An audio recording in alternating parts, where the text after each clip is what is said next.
In the blink of an eye, a once happy family is torn apart, and a life is violently extinguished. A horrific homicide with 15 stab wounds leaves behind a trail of confusion and shock. In a quiet community with minimal crime, this violent death shakes the very foundation of the area. The New York Police Department faces intense pressure to solve the case. But without video evidence, witnesses, or a murder weapon, the investigation is a steep climb. A closer look into the victim's life begins to unravel a disturbing story, and the computer searches discovered are chilling. With red flags emerging, the investigation leads to the realization that the individual responsible is far more sinister than anyone imagined. What could drive someone to commit such an unimaginable crime? Staten Island may often be regarded as the forgotten borough, but even in the quietest corners of New York City, the pursuit of justice never rests. This was evident in 2012 when the home of a respected and beloved schoolteacher became the scene of a shocking crime. On July 5, 2012, a call came in reporting a homicide within their jurisdiction, immediately launching an intense investigation. The NYPD's presence on Staten Island is unique compared to other boroughs, as many of its detectives and officers live within the community they protect. This close connection fosters a profound sense of duty, as the same individuals encountered in professional settings are also part of their personal lives. With deep ties to the area and years of experience dedicated to its safety, the detectives assigned to the case pursued justice with relentless determination. Within minutes, officers arrived at the Staten Island townhouse of Simeonette and Jonathan Crupi, both schoolteachers. A crowd had already gathered along the north side of the crime scene tape, as concerned neighbors looked on, eager to understand what had transpired. Investigators quickly turned their attention to the distraught 911 caller, 30-year-old Jonathan Crupi, Simeonette's husband. According to his initial statement, he had left the house around 7:30 a.m. to run errands and had not returned home throughout the day. His account would mark the beginning of a meticulous investigation into the tragic events that had unfolded inside the residence. Jonathan explained that both he and his wife were teachers on summer break. According to his account, Simeonette was still sleeping when he woke her to inform her of his plans for the day before departing. Upon returning home at approximately 1:30 p.m., Jonathan could not recall whether he had locked the door when he left, but upon entering the residence, he discovered his wife lying deceased on the ground. He immediately called 911, noting that she was alive when he departed and that the tragic change had occurred during his absence. With a preliminary time frame for the homicide established, investigators escorted Jonathan Crupi to the 122nd precinct for further questioning. Meanwhile, detectives entered the home to examine the crime scene. Inside the residence, Simeonette Maps was found lying on the floor, her arms spread out, with multiple stab wounds. The scene was indicative of extreme violence, suggesting attack. She was positioned at the bottom of the staircase, and nearby, a broken door gate raised further suspicions. The damage to the gate suggested that she had been pushed down the stairs, crashing through it before ultimately succumbing to her injuries in the foyer. The evidence painted a chilling picture of the events leading to her tragic death. Simeonette Mapes' body was sent for autopsy, while investigators continued their meticulous examination of the crime scene. As they walked through the house, it became evident that the residence had been completely ransacked. The level of disorder was excessive.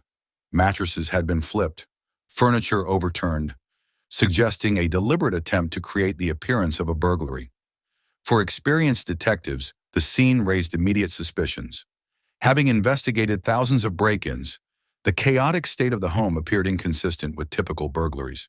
There were no clear signs of forced entry, though investigators did note that the sliding glass door at the back of the house had been left slightly ajar, open by approximately 2 to 3 inches. In response, the crime scene unit conducted a thorough forensic analysis, dusting the sliding glass doors for fingerprints and swabbing the handle for potential DNA evidence. The tense atmosphere at the crime scene was soon disrupted by the arrival of Simeonette's mother, overwhelmed with grief. Having received a series of frantic phone calls from her son-in-law, Jonathan Crupi, she rushed to the home in a state of devastation. At around 1:50 p.m., Jonathan called me multiple times, she later recounted. He kept saying, Simeonette is dead. I collapsed to my knees, struggling to comprehend what I was hearing. I could barely make it down the stairs to get to my car. I just needed to be with my daughter. Her arrival added another emotional layer to the already grim investigation, as detectives continued piecing together the circumstances surrounding Simeonette's tragic death. The devastating news rippled through the family, reaching Simeonette's sibling in a moment of sheer panic. My mom called me, frantic, saying that Sissy was dead. I remember asking her to repeat herself, unable to process what she was saying, but she just kept screaming on the phone. Little John called and said something happened to Sissy. Overwhelmed, they rushed to get to the scene. I jumped in my truck and headed across the Arizona bridge, completely disoriented. I was in a daze, a fog. As I got off the exit, I realized I couldn't even remember where my daughter lived. My mind just went blank. The weight of the tragedy was setting in, as family members struggled to comprehend the unthinkable loss. As soon as she arrived at the scene, detectives stopped her from running inside to see her daughter. Desperate for answers, she pleaded to be let through, hoping against all odds that there had been some mistake, that it wasn't Simeonette. The memories of her daughter flooded her mind. Simeonette had a laugh so infectious that if you were in the room, you had no choice but to laugh along with her, even if you didn't know what was so funny.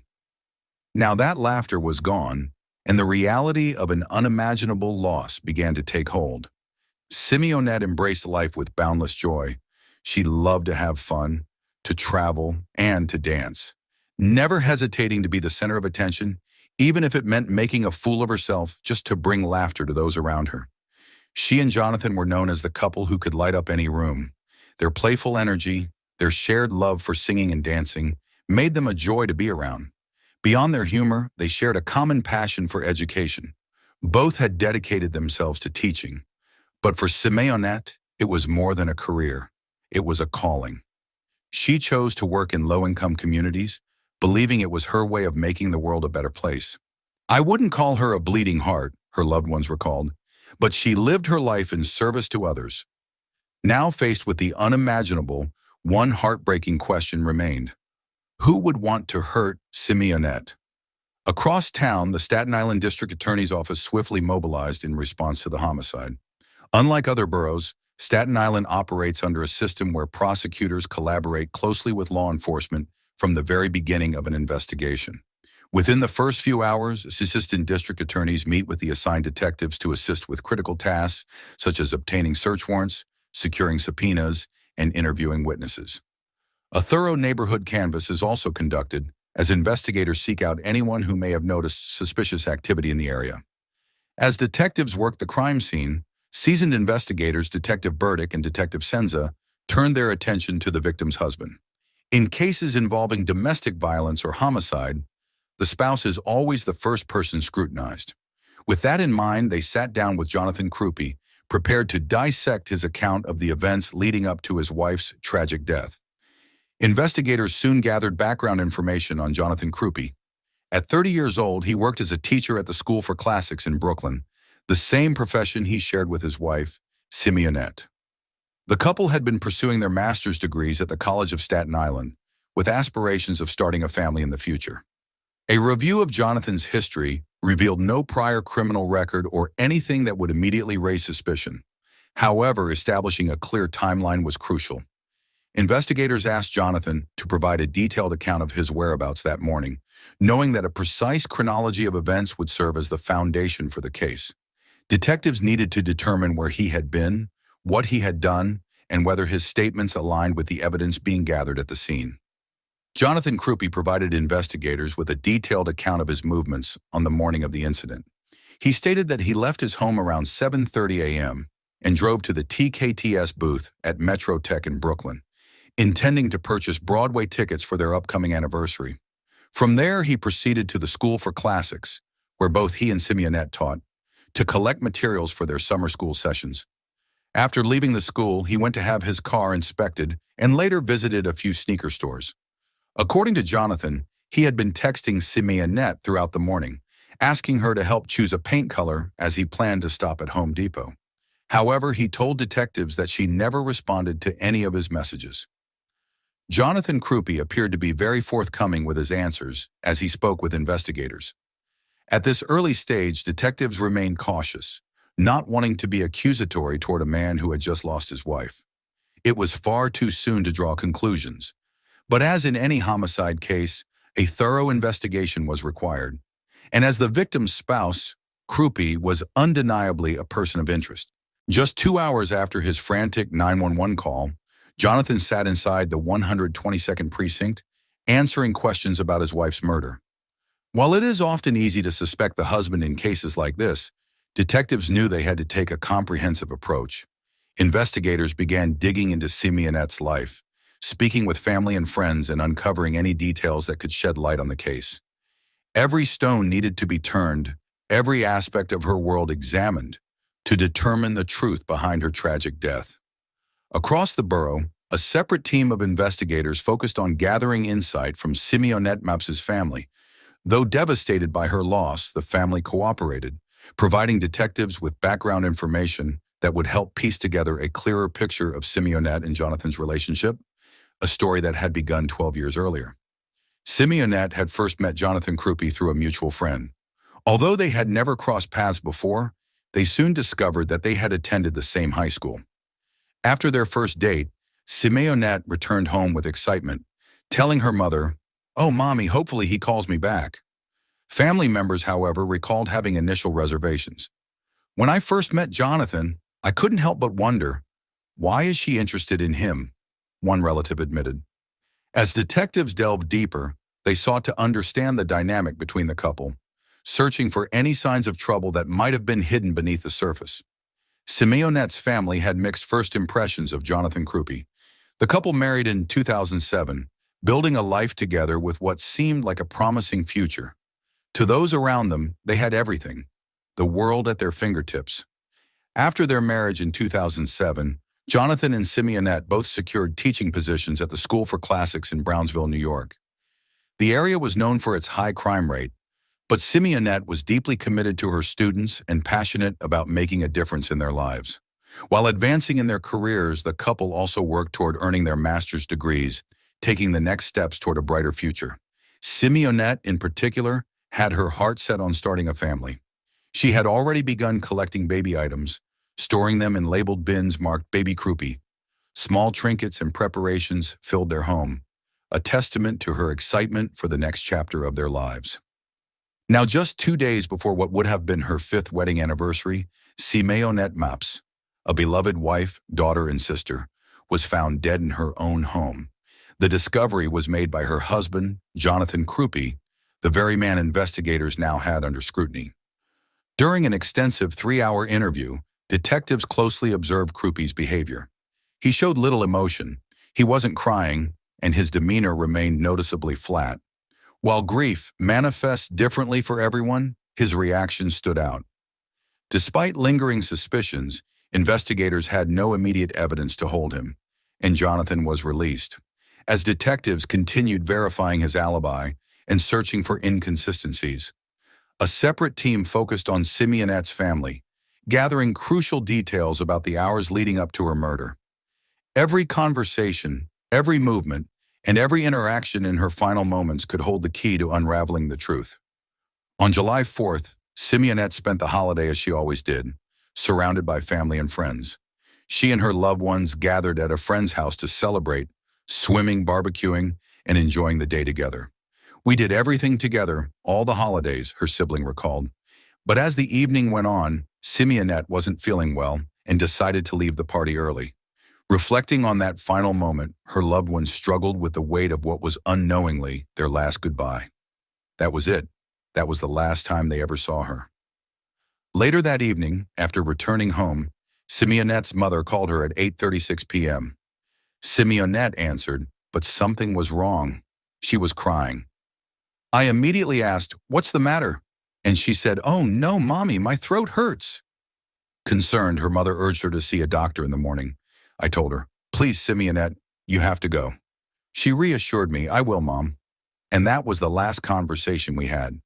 As the interview continued, investigators pressed the family for any potential suspects, anyone who might have wanted to harm Simeonette, but there was no obvious answer. As the conversation with investigators came to an end, the Mapes family escorted the detective to the door. But before parting ways, one pressing question lingered. Instead of a direct answer, the detective responded with a question of their own, one about Jonathan. In that moment, instinct took over. Detectives from the 122nd Precinct on Staten Island continued their interviews with the family of murdered school teacher Simeonette Crupi. As they gathered insights into her life and relationships, one thing became clear. Her older brother John harbored deep suspicions about her husband Jonathan. Despite his internal conflict, John couldn't shake his unease. "I just don't like the guy. I never did. Something was off about him," he told investigators. He described Jonathan's unpredictable nature, how his mood could shift in an instant. One moment, he was extremely happy. The next, he was agitated. "I started noticing these little outbursts in him." Yet despite these concerns, Jonathan had been a part of their lives for years. "Not everything was perfect, not everything was rosy," John admitted, "but we were a family, and that included Jonathan." The idea that Jonathan could be responsible for something so horrific seemed almost unthinkable. And yet, the doubt remained. Armed with conflicting impressions of Jonathan Crupi, detectives returned to the precinct to analyze the case further.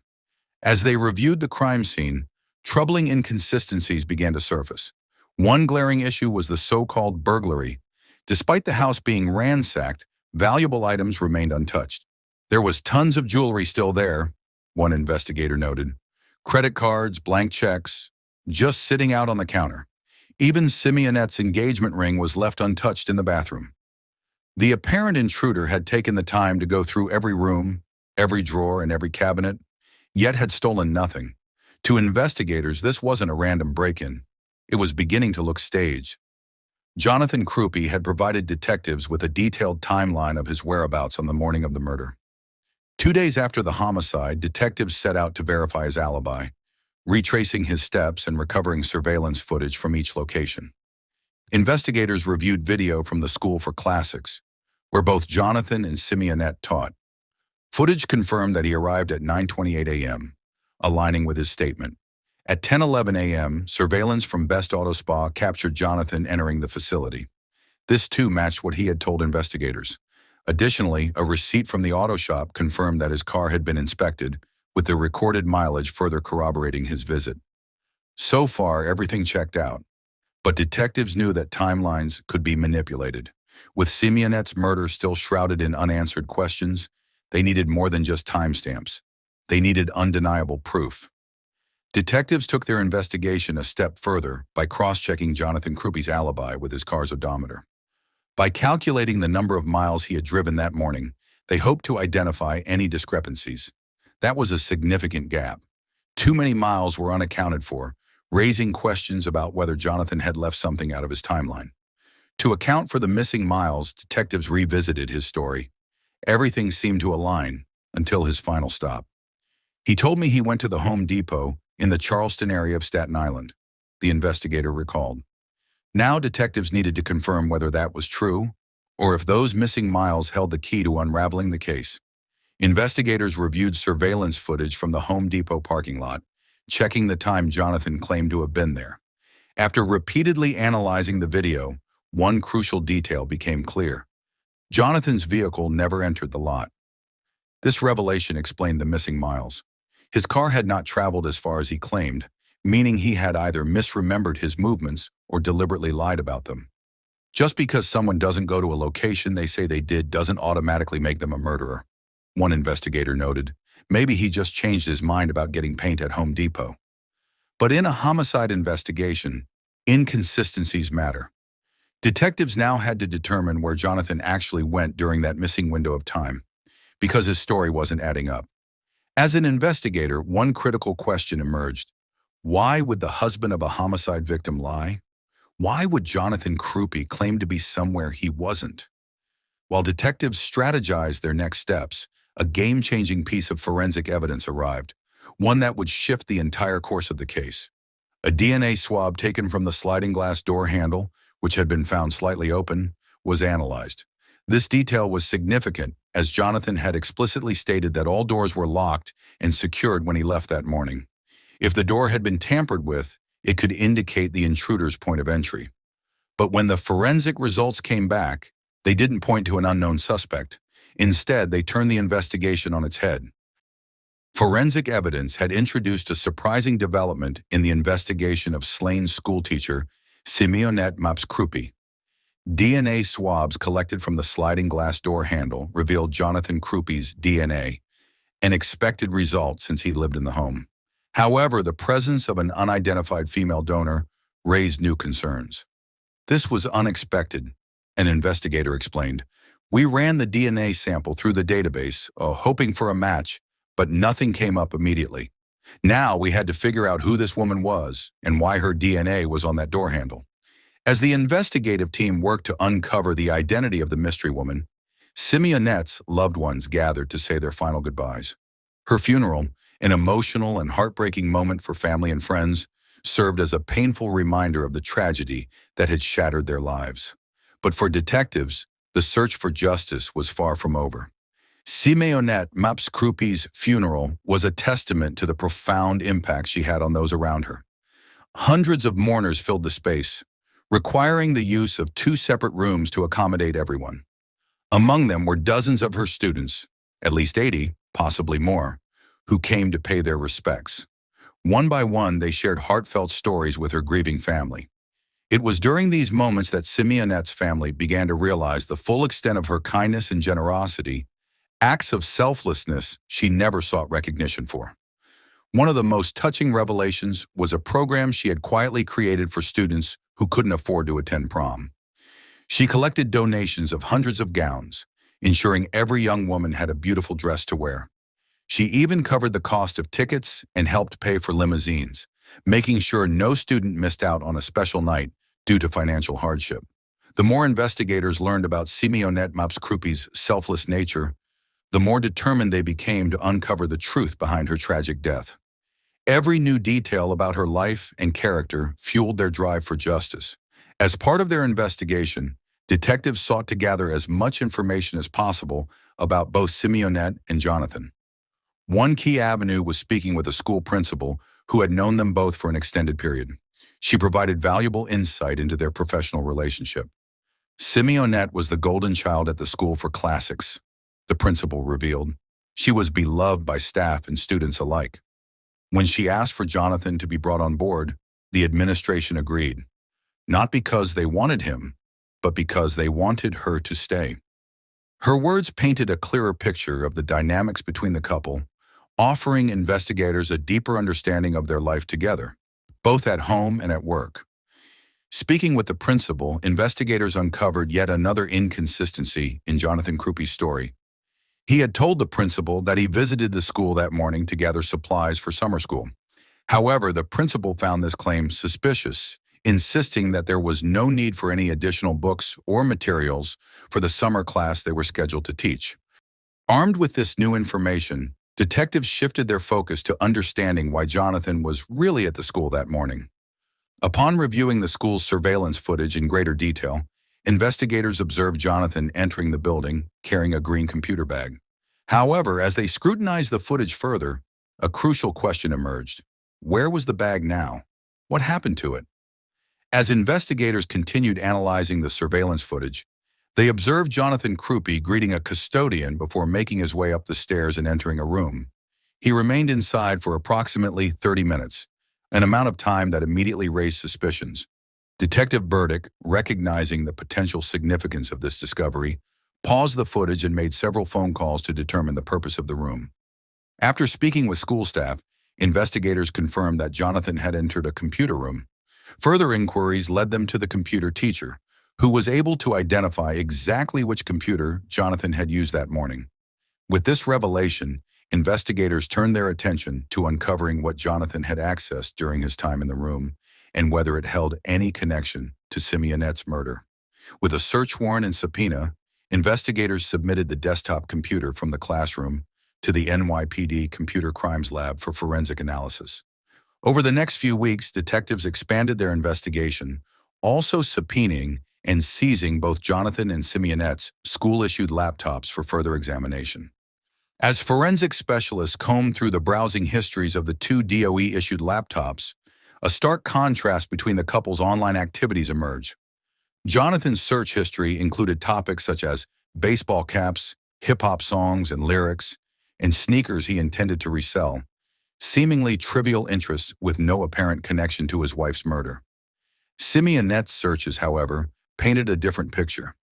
She had been researching topics related to starting a family, including how to have a child and in vitro fertilization. Additionally, among her searches were a few inquiries related to marriage counseling. These findings suggested a possible strain in their marriage, raising further questions about their relationship dynamics in the months leading up to Simeonette's tragic death. As detectives meticulously sifted through the digital evidence, they knew that uncovering key details from the couple's devices could provide critical insights. Analyzing computer and phone records often involved combing through thousands of data points, searching for anything that might shed light on the case. During their deep dive into Simeonette's search history, one particular Google query stood out. She had searched for a specific phone number, a number that also appeared in her mobile contacts, saved under a seemingly vague name, woman. This discovery immediately raised suspicions. Who was this unidentified woman? What was her connection to Simeonette? Investigators knew they needed to dig deeper, tracing the number to its owner and uncovering what role, if any, this person played in the events leading up to Simeonette's death. As the detectives anxiously waited at the motel, the tension was palpable. The plan was risky, but if it worked, it could provide a crucial breakthrough in the case. Right on cue, the door swung open, and in walked Miss Pumpkin, the escort linked to the mysterious phone number in Simeonette's phone. Keeping their cool, the investigators approached her carefully. They needed to gain her trust, get her talking, and most importantly, find out exactly how she was connected to Jonathan Crupi. Had he been a regular client? Had he spoken about his wife? Could she provide any insight into his state of mind leading up to Simeonette's murder? The case had taken a dark and unexpected turn. Now the detectives had to piece together whether Miss Pumpkin was just another detail in Jonathan's double life, or if she held the missing link to proving what really happened to Simeonette. With Miss Pumpkin's revelation, the case against Jonathan Crupi took a serious turn. Investigators now had evidence that not only had he been lying about his whereabouts on the morning of Simeonette's murder, but he had also been leading a double life, one that his wife may have recently discovered. The fact that he contacted Miss Pumpkin in a panic, urgently requesting to see her just hours after his wife's murder, raised a crucial question. Was he looking for an alibi, trying to establish a normal routine, or was this his way of numbing himself after committing the crime? Detectives now had a timeline discrepancy, a secret affair, and forensic evidence pointing at Jonathan. But to build a rock-solid case, they needed more. Now it was time to dig deeper, into his finances, his behavior leading up to the murder, and most importantly, whether Miss Pumpkin knew anything more that could connect him directly to the crime. The fact that Miss Pumpkin's DNA was found on the sliding glass door now raised even more pressing questions. Had she been inside the home? Was she involved in the murder? Or had she unknowingly left behind her DNA during a previous encounter? Even more alarming was the discovery that Simeonette had likely found out about the affair. Her Google search of Miss Pumpkin's number suggested she had been investigating her husband's secret life. Could confronting Jonathan about his infidelity have led to her murder? Detectives were now building a motive. Jonathan had been living a double life, one that was suddenly at risk of being exposed. If Simeonette threatened to leave him or expose his secrets, did he see no other way out? With Miss Pumpkin cooperating, the focus shifted entirely back to Jonathan Crupi. His web of lies was unraveling, and it was time to put the final pieces together. Investigators discovered that in the days leading up to her murder, Simeonette had searched the college website for a list of graduates who had received their master's degrees. Records revealed that Jonathan Crupi was not among them and had not been attending classes.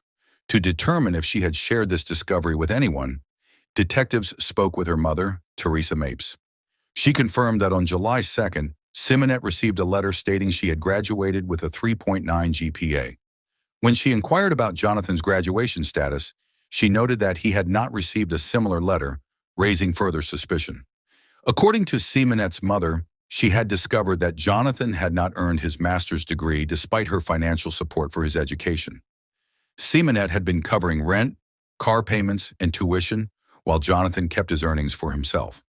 Determined to confront him, she asked her mother to keep the information from her father and brother, insisting she would handle it on her own. Teresa also shared her growing concerns about Jonathan's behavior, noting his apparent lack of emotion and his willingness to use his wife's murder to gain sympathy and receive free goods and services. Investigators uncovered a photograph Jonathan had sent to someone, holding a shoe near his mouth, boasting that it was given to him for free out of sympathy for his wife's murder. Despite this, he never once contacted authorities to inquire about the progress of the investigation.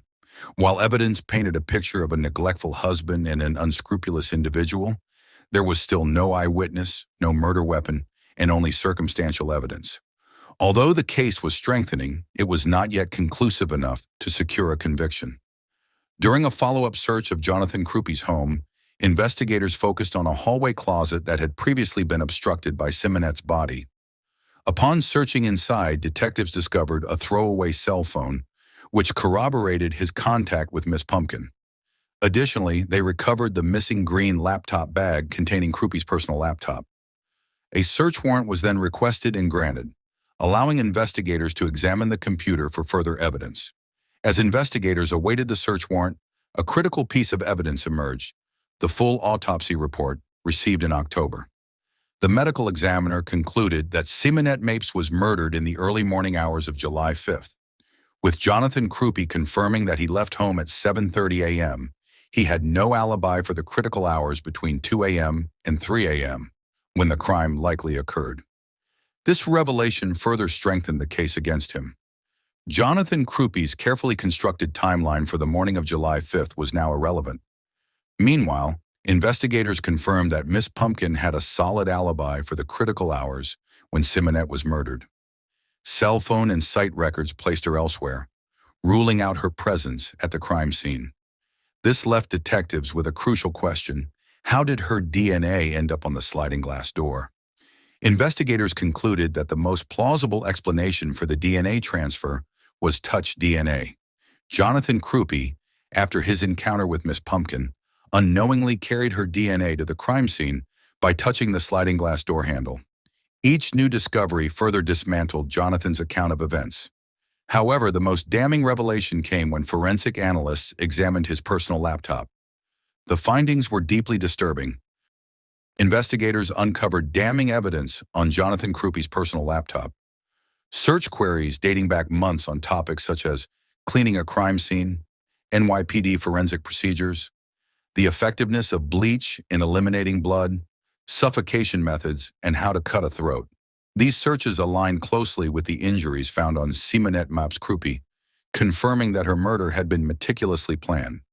4 months after the brutal crime, investigators had compiled a compelling case, setting the stage for prosecution with overwhelming evidence.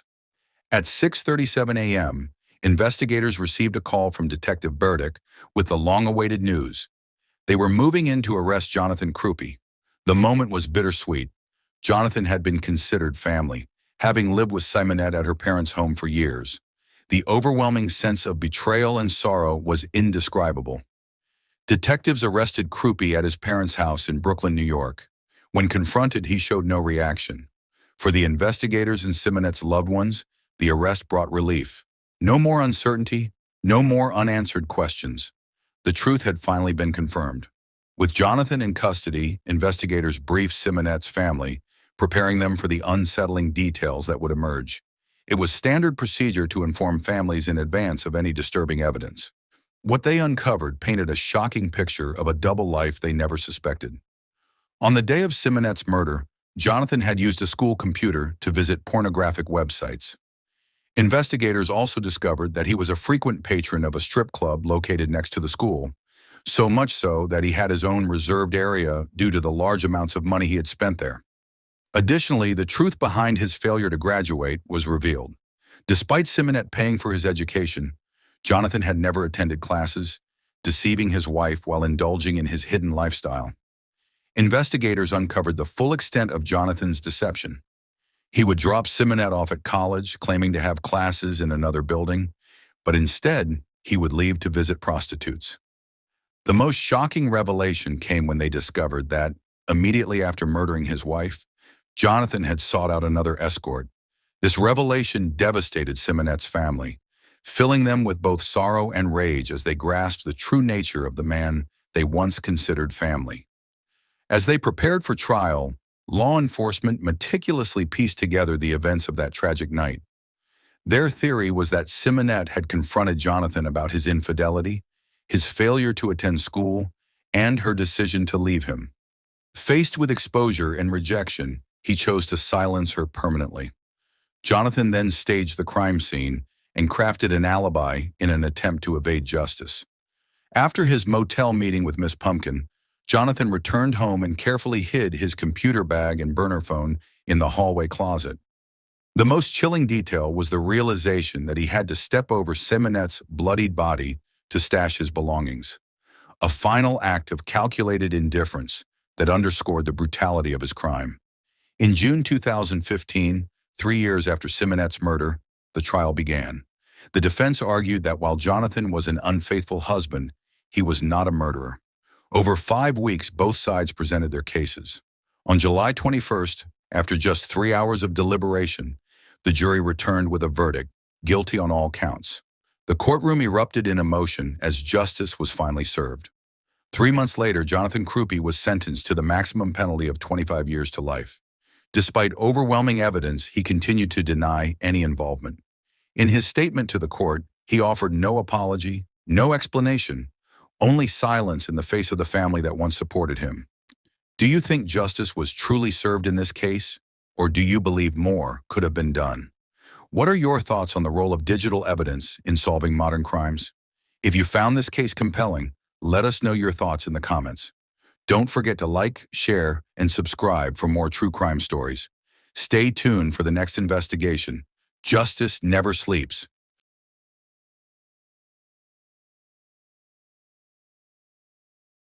Long Branch police officers were dispatched to a multi-level home in a quiet neighborhood following an emergency call.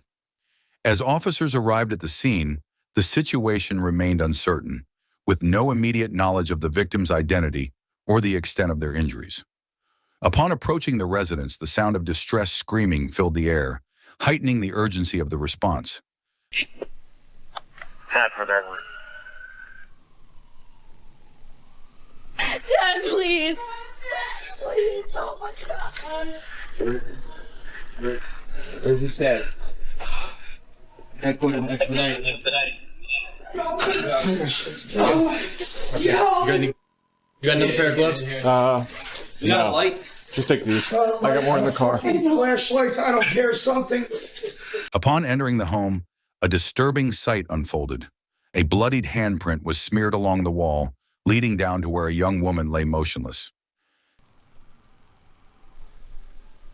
Madison, stay with us. Oh, come on. Back up. Tina. Please step outside. No. Hey, we're here right now. We need light. Family members inside the residence soon identified her as Madison. You guys have... Calm down. Madison, stay with us. Madison, stay with us. Madison, stay with us. What's her pulse like? Her left is turning blue. You want to open that mask? Yeah. Well, if she... Emergency medical personnel arrived shortly after, working urgently to regain the victim's consciousness. Do you have the tanks right Do you have behind you? another tank if somebody wants to run out? We got it right here. Do we have a pulse, you said? Yep, just check that. I can grab it. I'll just grab it. How do we, You want me to do bag roll? Yep. Once he gets the airway in, we'll also bag him. Where's she bleeding from? Right here is the only one I see. She's not even actively bleeding anymore. Let these guys do their work right now. Let them do their job right now. Faced with the severity of the situation, officers and first responders took turns administering CPR while simultaneously assessing the extent of Madison's injuries. I got a breath. Is she breathing? I have a breath. She's gasping. Should we stretch her out? Madison, come on. Madison, stay with us. Check that pulse. You check the pulse because I wasn't feeling anything. Okay. What do I do? If she does have a pulse, it's very faint. She got a very, very faint pulse. Unless that's me. Come on, Madison. Stay with us. Stay with us. Come on, wake up. In chaotic and unpredictable moments like these, immediate action and coordination become critical in the effort to preserve life. The atmosphere was overwhelming, a mix of shock, fear, and desperation. A family member of the victim, struggling to process the situation, clung to the hope that everything would be okay. Madison was not only a younger sister, but also a best friend, making the unfolding tragedy even more devastating. Upon hearing that Madison had been stabbed, time seemed to freeze. A surge of anger and panic set in, fueled by uncertainty. There was no immediate knowledge of where she had been wounded or how severe her injuries were. The lack of information only heightened the frustration and adrenaline coursing through the moment. Back at the scene, additional officers arrived to provide support as emergency medical personnel worked swiftly to stabilize Madison.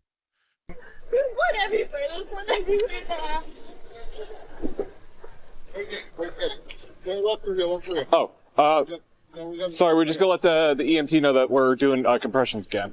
Okay, so you about now? Yeah, they're trying to find a pulse. We can't find a pulse on her the second time around. I don't know. Guys, hurry up! Preparations were made to transport her to the hospital, where medical teams would take over the fight to save her life.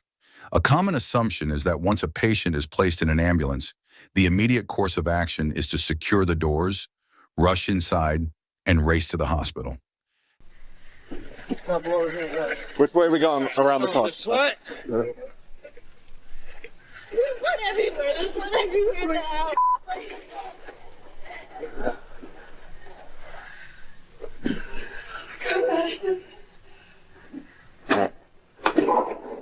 Stop on the other side.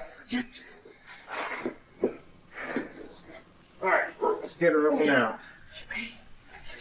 Grab some legs. Grab some arms. There we go. I got this arm, you got that arm. 1, 2, 3.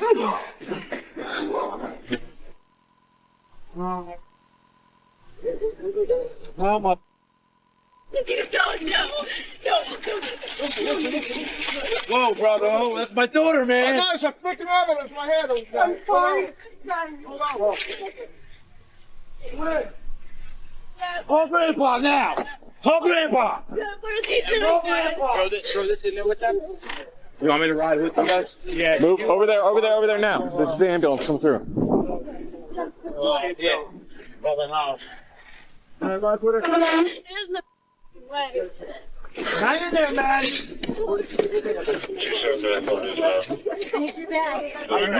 Bag's right there. Bag's right there. Are we closing this? Are there? I got D81 and D22.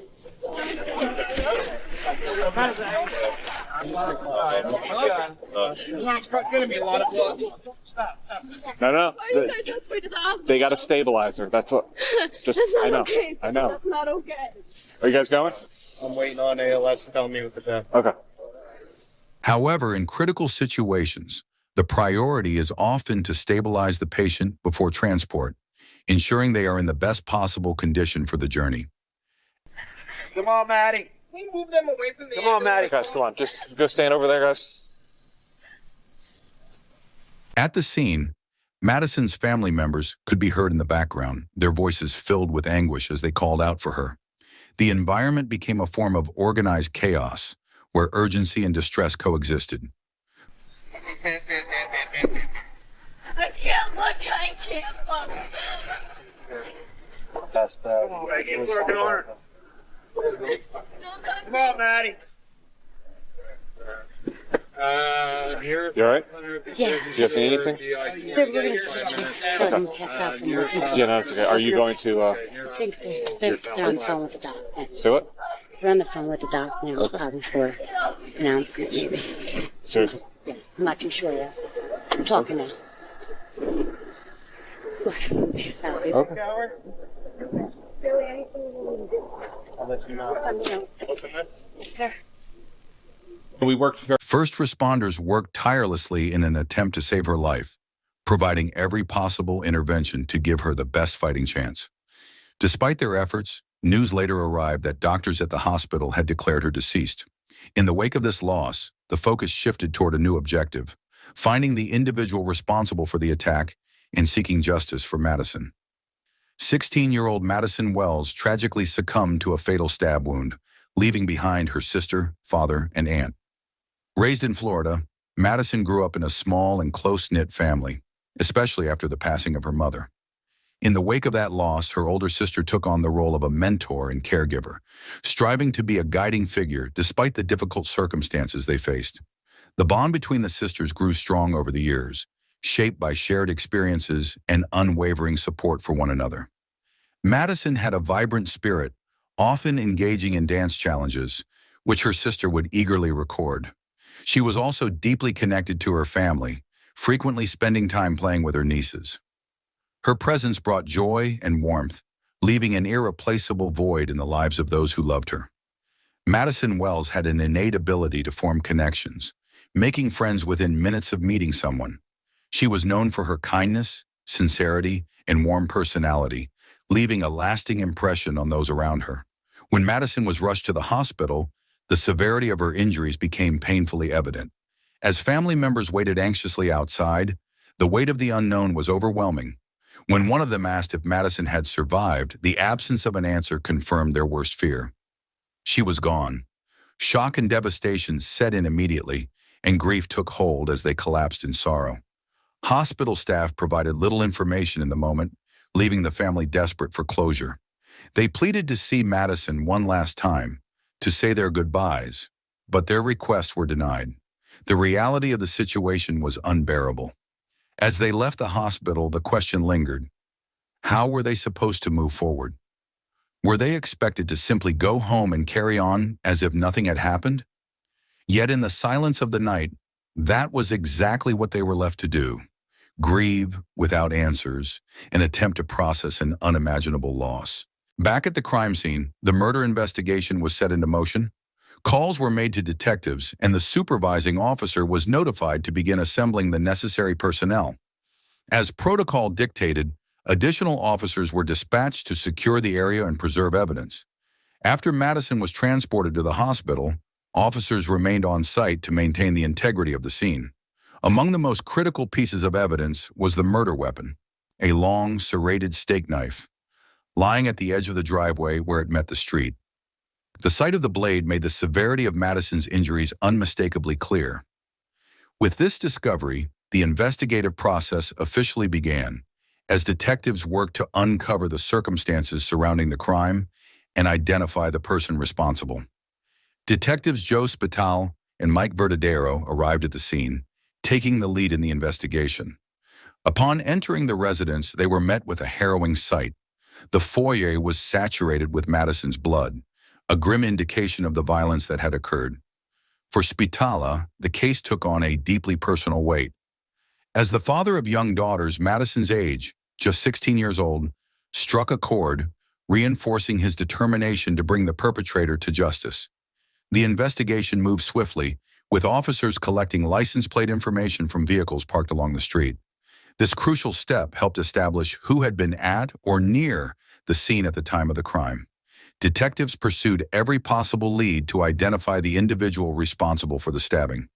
Standard investigative procedures were employed, including canvassing the area for surveillance footage and conducting door-to-door inquiries. Officers questioned residents and potential witnesses, relying on traditional police work to uncover critical details that could lead to an arrest. Back at the residence, officers began interviewing Madison's family, starting with her aunt, Casey Wells, who had discovered Madison and placed the 911 call. You mind giving me a quick, just tell me what happened as far as like, I know you picked her up today, right? Yeah, I picked her up last night. Earlier tonight, me, my sister, and my boyfriend were sitting in the living room. What time did you pick her up at? I'd say around like 9-ish. Okay. Like around 9. From where? She lived on Cleveland Ave. Oh, you picked her up from her house? Yeah. Casey recounted that Madison had been at her house earlier that night before stepping outside for approximately an hour. According to Casey, someone had called Madison outside to speak with her. What time was this when she came here and said she was going to go out there? Like around 9:30, 9:40. So 9:30?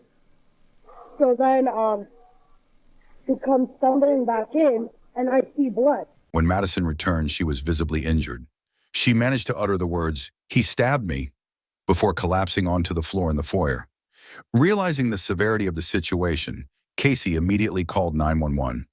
At this stage of the investigation, authorities could not confirm who Madison had met that night. However, Casey mentioned that Madison had a boyfriend, someone she only knew by the name of Brian. This information became a crucial lead as investigators worked to determine who was responsible for the attack. It's just weird, and this whole relationship has been weird to me, and she had cut bait because I kind of sensed something. I had a weird feeling from the gate about him, but... So, It's just was really crazy. yeah, I know. I'm sorry. It's all right. But I called her, because I was like, and she had told me they broken up, or whatever. They broke up. Brian, what? You see your last name. It's gotta be the same. What's his last His name? name's Cordero. Corrore. What? If I'm correct. Your boyfriend, Brian Cordero. Oh, my God. I'm riding along that first day from They might be worse if it doesn't pop up. Yeah, we're going on that.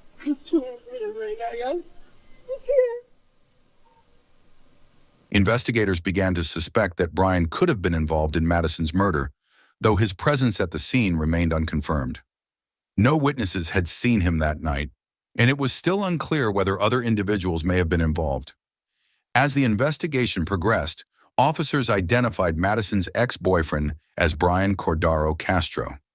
Detectives worked to gather more information about him, including speaking with the boyfriend of Madison's aunt, Casey Wells, at the crime scene. How long was she with him? She's probably been with him for about a year. Okay. Do you know how she met him? Where she met him at? Or? Work. She worked over at The restaurant? yeah, the one Okay. right by Yeah. So does he work there too? he did at that time. He was a server, I believe, when she was a hostess. From what I was just told tonight, they both got fired. I knew she got fired a little while ago, but he got fired too. And now What did they get? Working at What is that? Since over up there. Oh, okay. Yeah. Whatever that was. Yeah. Across the street from the TV bank. Okay. All right. What they get fired for? I couldn't even tell you. No idea. Like I said, I just found out about it today. No. It's fine. It's fine. It's fine.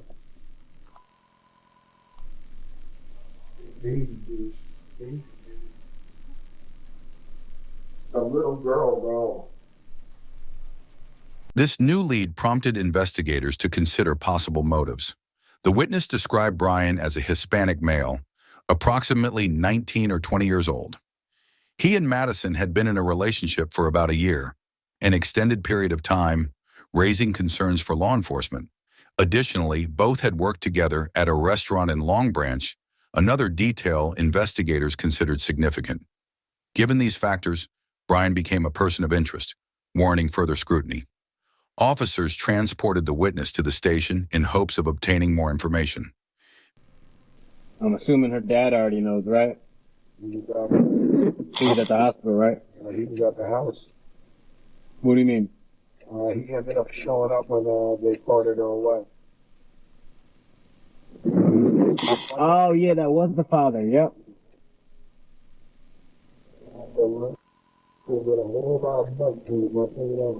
I bet. This time I kind of tried to size me up. Oh, yeah. It's like you're like 5 foot tall. Look.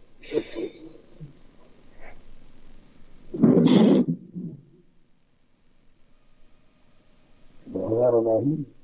He ran the street and by himself. Yeah, her mother is deceased, right? Yeah.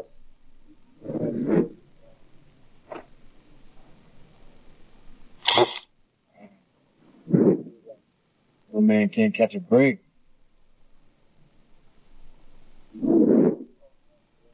Yes, it is.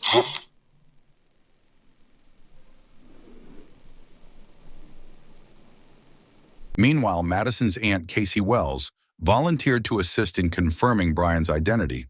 To establish a positive identification, detectives conducted a 6-pack photo array, presenting Casey with a set of images to verify that Brian Cordaro Castro was indeed Madison's ex-boyfriend. Officer, tell your name. Casey Wells. Casey Wells. I'm going to read this to you word for word, and we'll go through the process, okay? In a moment, I will show you 6 photographs, one at a time. You may take as much time as you need to look at each of them. Investigators needed to be absolutely certain that Brian Cordaro Castro was the individual Madison Wells had been in a relationship with. That's him. I'm positive number 2 is him. I don't need to look any further. Number 2. I'm sticking with number 2. Okay. You need to go back to the photos? No. To confirm his identity, officers presented a 6-pack photo array to Madison's aunt, Casey Wells, who positively identified Brian as Madison's ex-boyfriend. With this confirmation, officers quickly moved to locate Brian. They identified an address associated with him and dispatched squad cars to the residence. A search warrant was obtained, granting officers legal entry to search the home for any evidence or signs of his whereabouts. The police K-9 unit was also deployed to assist in the search.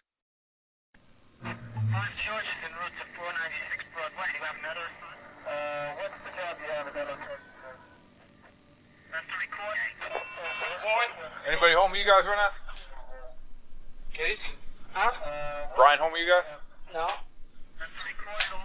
Alright. You know where he might have went?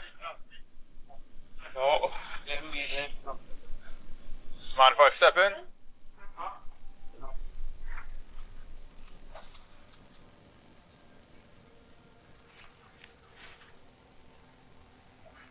Size? Little, like 5'3", 140.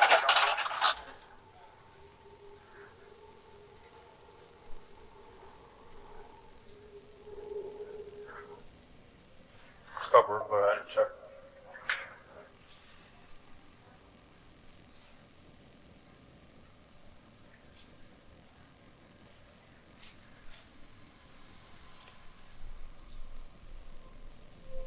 As officers entered the residence, they proceeded with caution, ensuring their safety and that of those around them.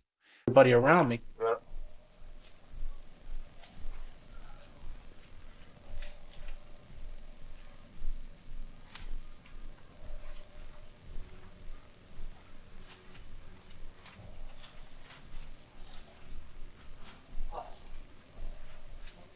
There.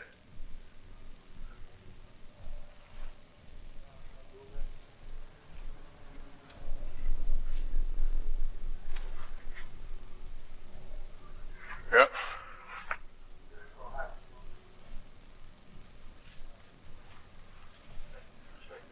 Yeah.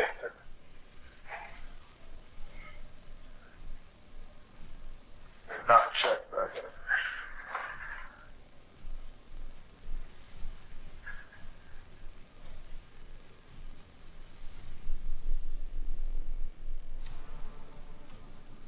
However, after a thorough sweep of the home, there was no trace of Brian. The search extended to the backyard, but despite an exhaustive effort, he was nowhere to be found. Why? It was a backup. Yep.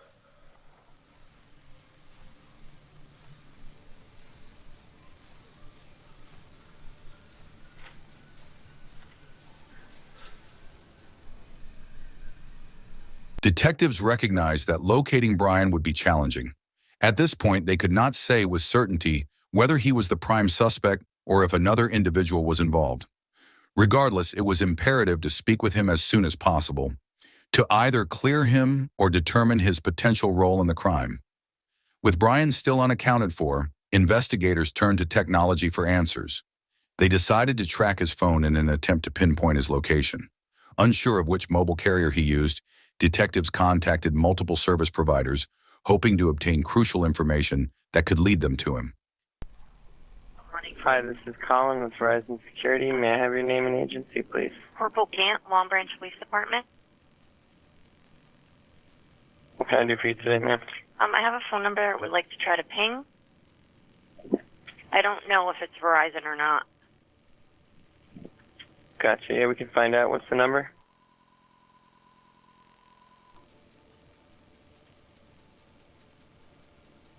All right, let me check it out. One moment. Thank you. So that number is showing to belong to Sprint PCS. Sprint? Yep. Investigators contacted Sprint in an attempt to track Brian's phone, hoping to determine his location. What's the nature of the emergency? We just had a homicide, and he is an armed accused. Okay. What are you needing? Unless a ping and anything else? Just a ping, if we could try to get a location on this accused. Okay. However, they quickly learned that his phone had been turned off, rendering efforts to ping its signal unsuccessful. Despite this setback, detectives remained committed to utilizing every available resource, ensuring that no investigative avenue was overlooked. Without GPS data to assist in locating Brian, detectives returned to the crime scene to search for surveillance cameras in the area. Over the past several years, video surveillance technology had significantly transformed investigative methods. As officers canvassed the neighborhood, identifying security cameras became a top priority. Any footage captured in the vicinity could provide critical evidence, offering insight into Madison's final moments and potentially revealing Brian's whereabouts. During the neighborhood canvass, investigators located a surveillance camera at a residence on Ocean Avenue, just 1 block from the crime scene. Reviewing the footage, officers focused on the timestamp of 10:39 p.m., around the time of the murder. The video revealed a figure running toward the ocean, a significant breakthrough in the case. For detectives, this discovery was a rare stroke of luck. While video surveillance has become an essential tool in modern investigations, it is not always reliable. Cameras may be facing the wrong direction, malfunctioning, or failing to capture crucial moments. In this instance, the footage provided a critical lead, bringing investigators one step closer to identifying the suspect. Meanwhile, Madison Wells' family and community struggled to cope with the devastating loss. A vigil was held at her school just 3 days after the tragedy. The atmosphere was somber, with many still in shock. Hundreds of people attended, a testament to the deep impact Madison had on those around her.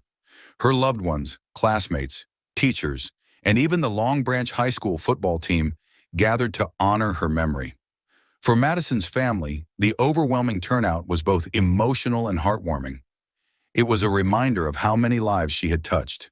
She had a rare gift for forming connections, making friends wherever she went.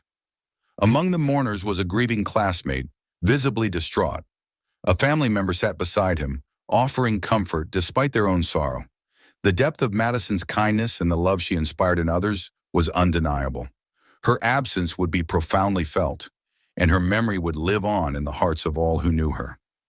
Back at the station, investigators meticulously tracked the suspect's movements in the moments following the murder.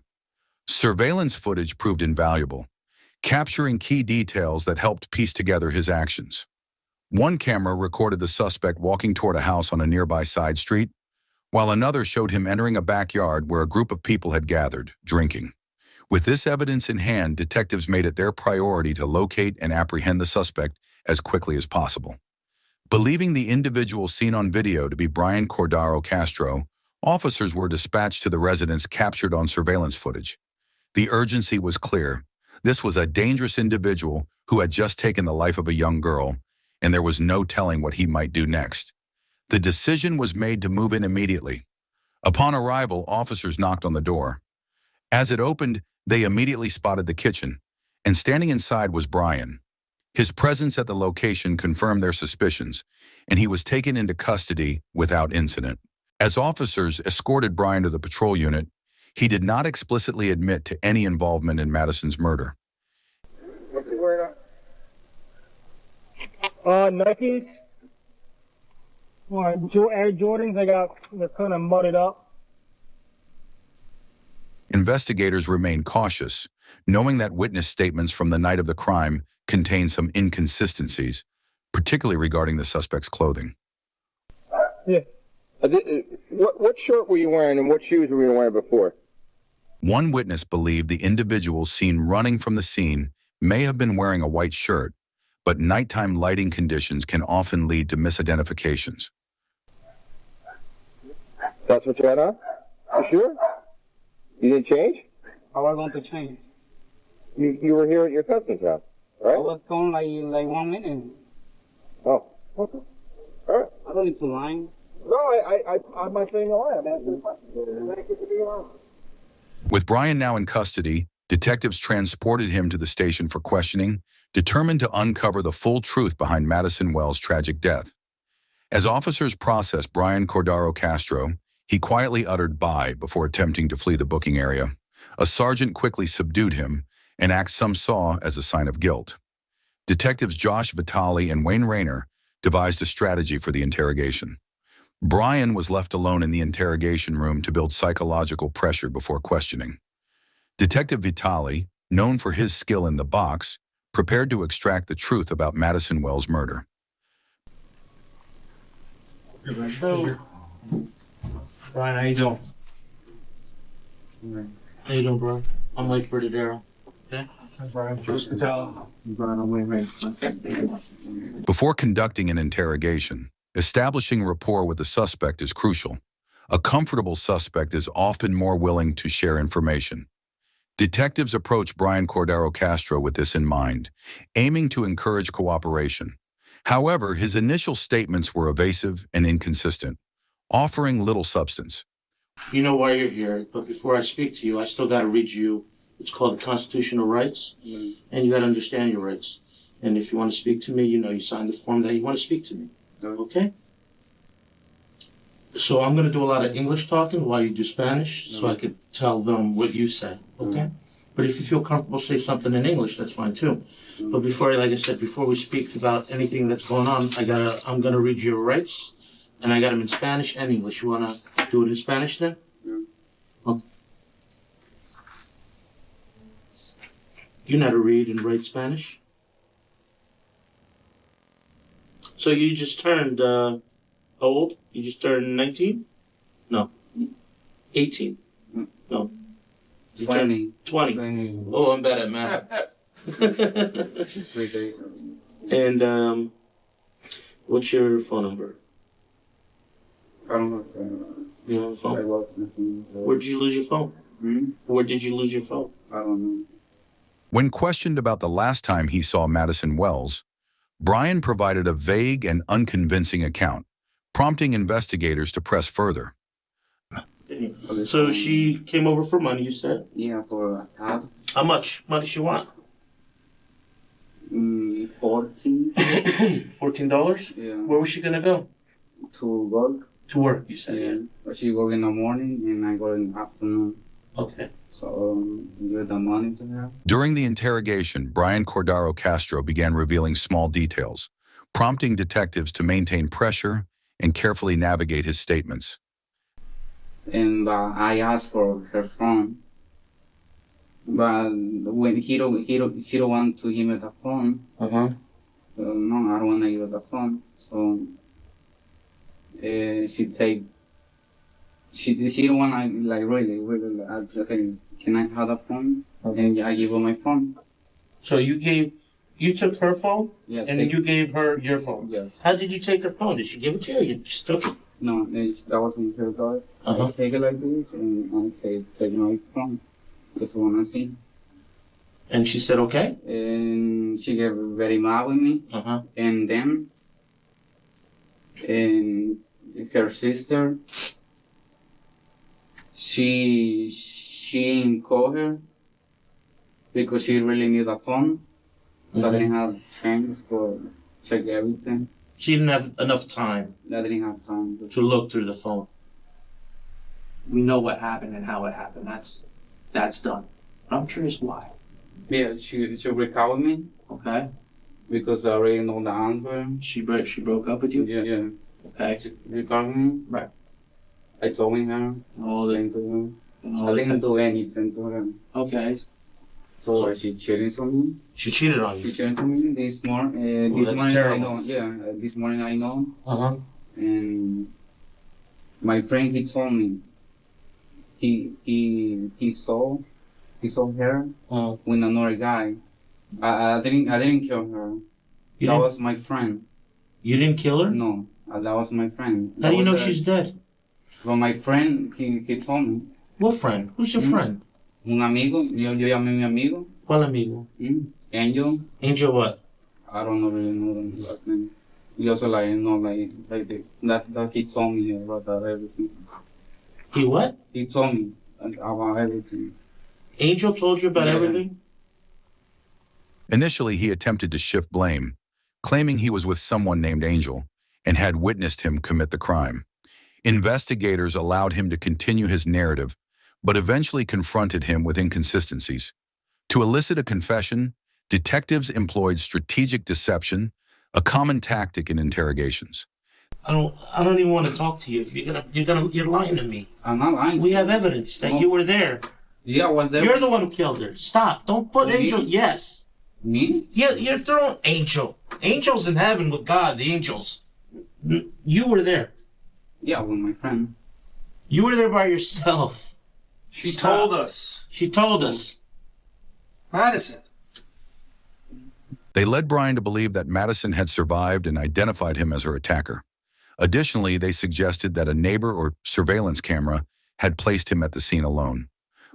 No. I really love her. I know. I bet. You know what? I can see it. I bet you really loved her. I know. We all know you loved her. I know. She loved her a lot. But something happened, and I know what happened. And I want you to be honest with me. When I started dating to her, she promised she's going to be loyal to me. She promised she's gonna what? She's going to be loyal. Loyal. She's gonna be loyal to you. She promised to me. You know, it's our job to give you the tools to understand, to make the right decisions, okay? You don't wanna lie yourself into a corner. Talk to me how you were feeling while you were standing there talking to her. How did it go? Bad. Bad in what way? Like, really bad, because everything what I did to her. You love her? Yeah. Were you sad? Were you angry? Were you a mix of everything? Angry? Yeah. Let's talk about it. What happened? That's what I did. And what did you do? Well, I beat to her. Listen. You went like this, did to her. What's that mean? And you went like this. I don't know how to explain. Well, Spain and Spanish. Say it in Spanish, not so. Lady? Okay. Le diste con qué? What's the thing? What did you use? A knife. A knife? So you killed her? Yeah, me. You said you stabbed her with a knife. Yeah.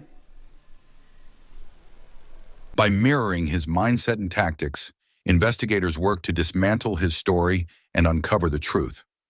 Despite initial reluctance, Brian Cordaro Castro eventually began to open up, ultimately confessing to the crime. He not only provided a detailed account, but also demonstrated how he stabbed Madison Wells. She was in her phone. Oh, she was on her phone? Yeah. Okay. So like this. With your right hand? Yeah. Okay. With this admission, investigators were certain they had their suspect, though significant investigative work remained.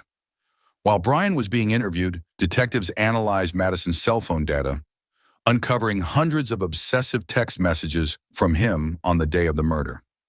This overwhelming digital evidence established a clear motive: jealous rage.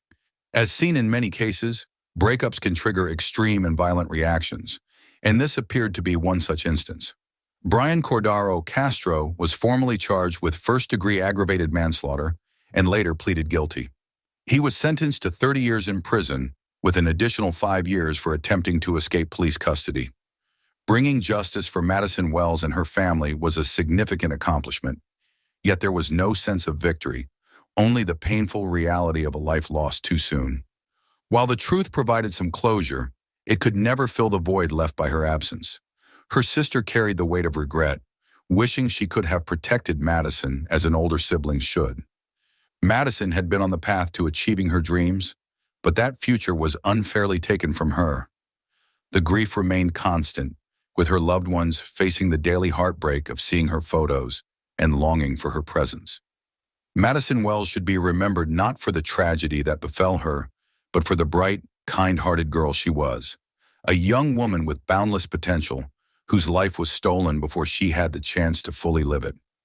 What do you think can be done to prevent situations like this, where jealousy and unresolved emotions lead to such tragic outcomes?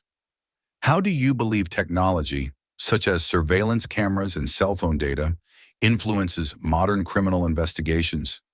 Thank you for tuning in.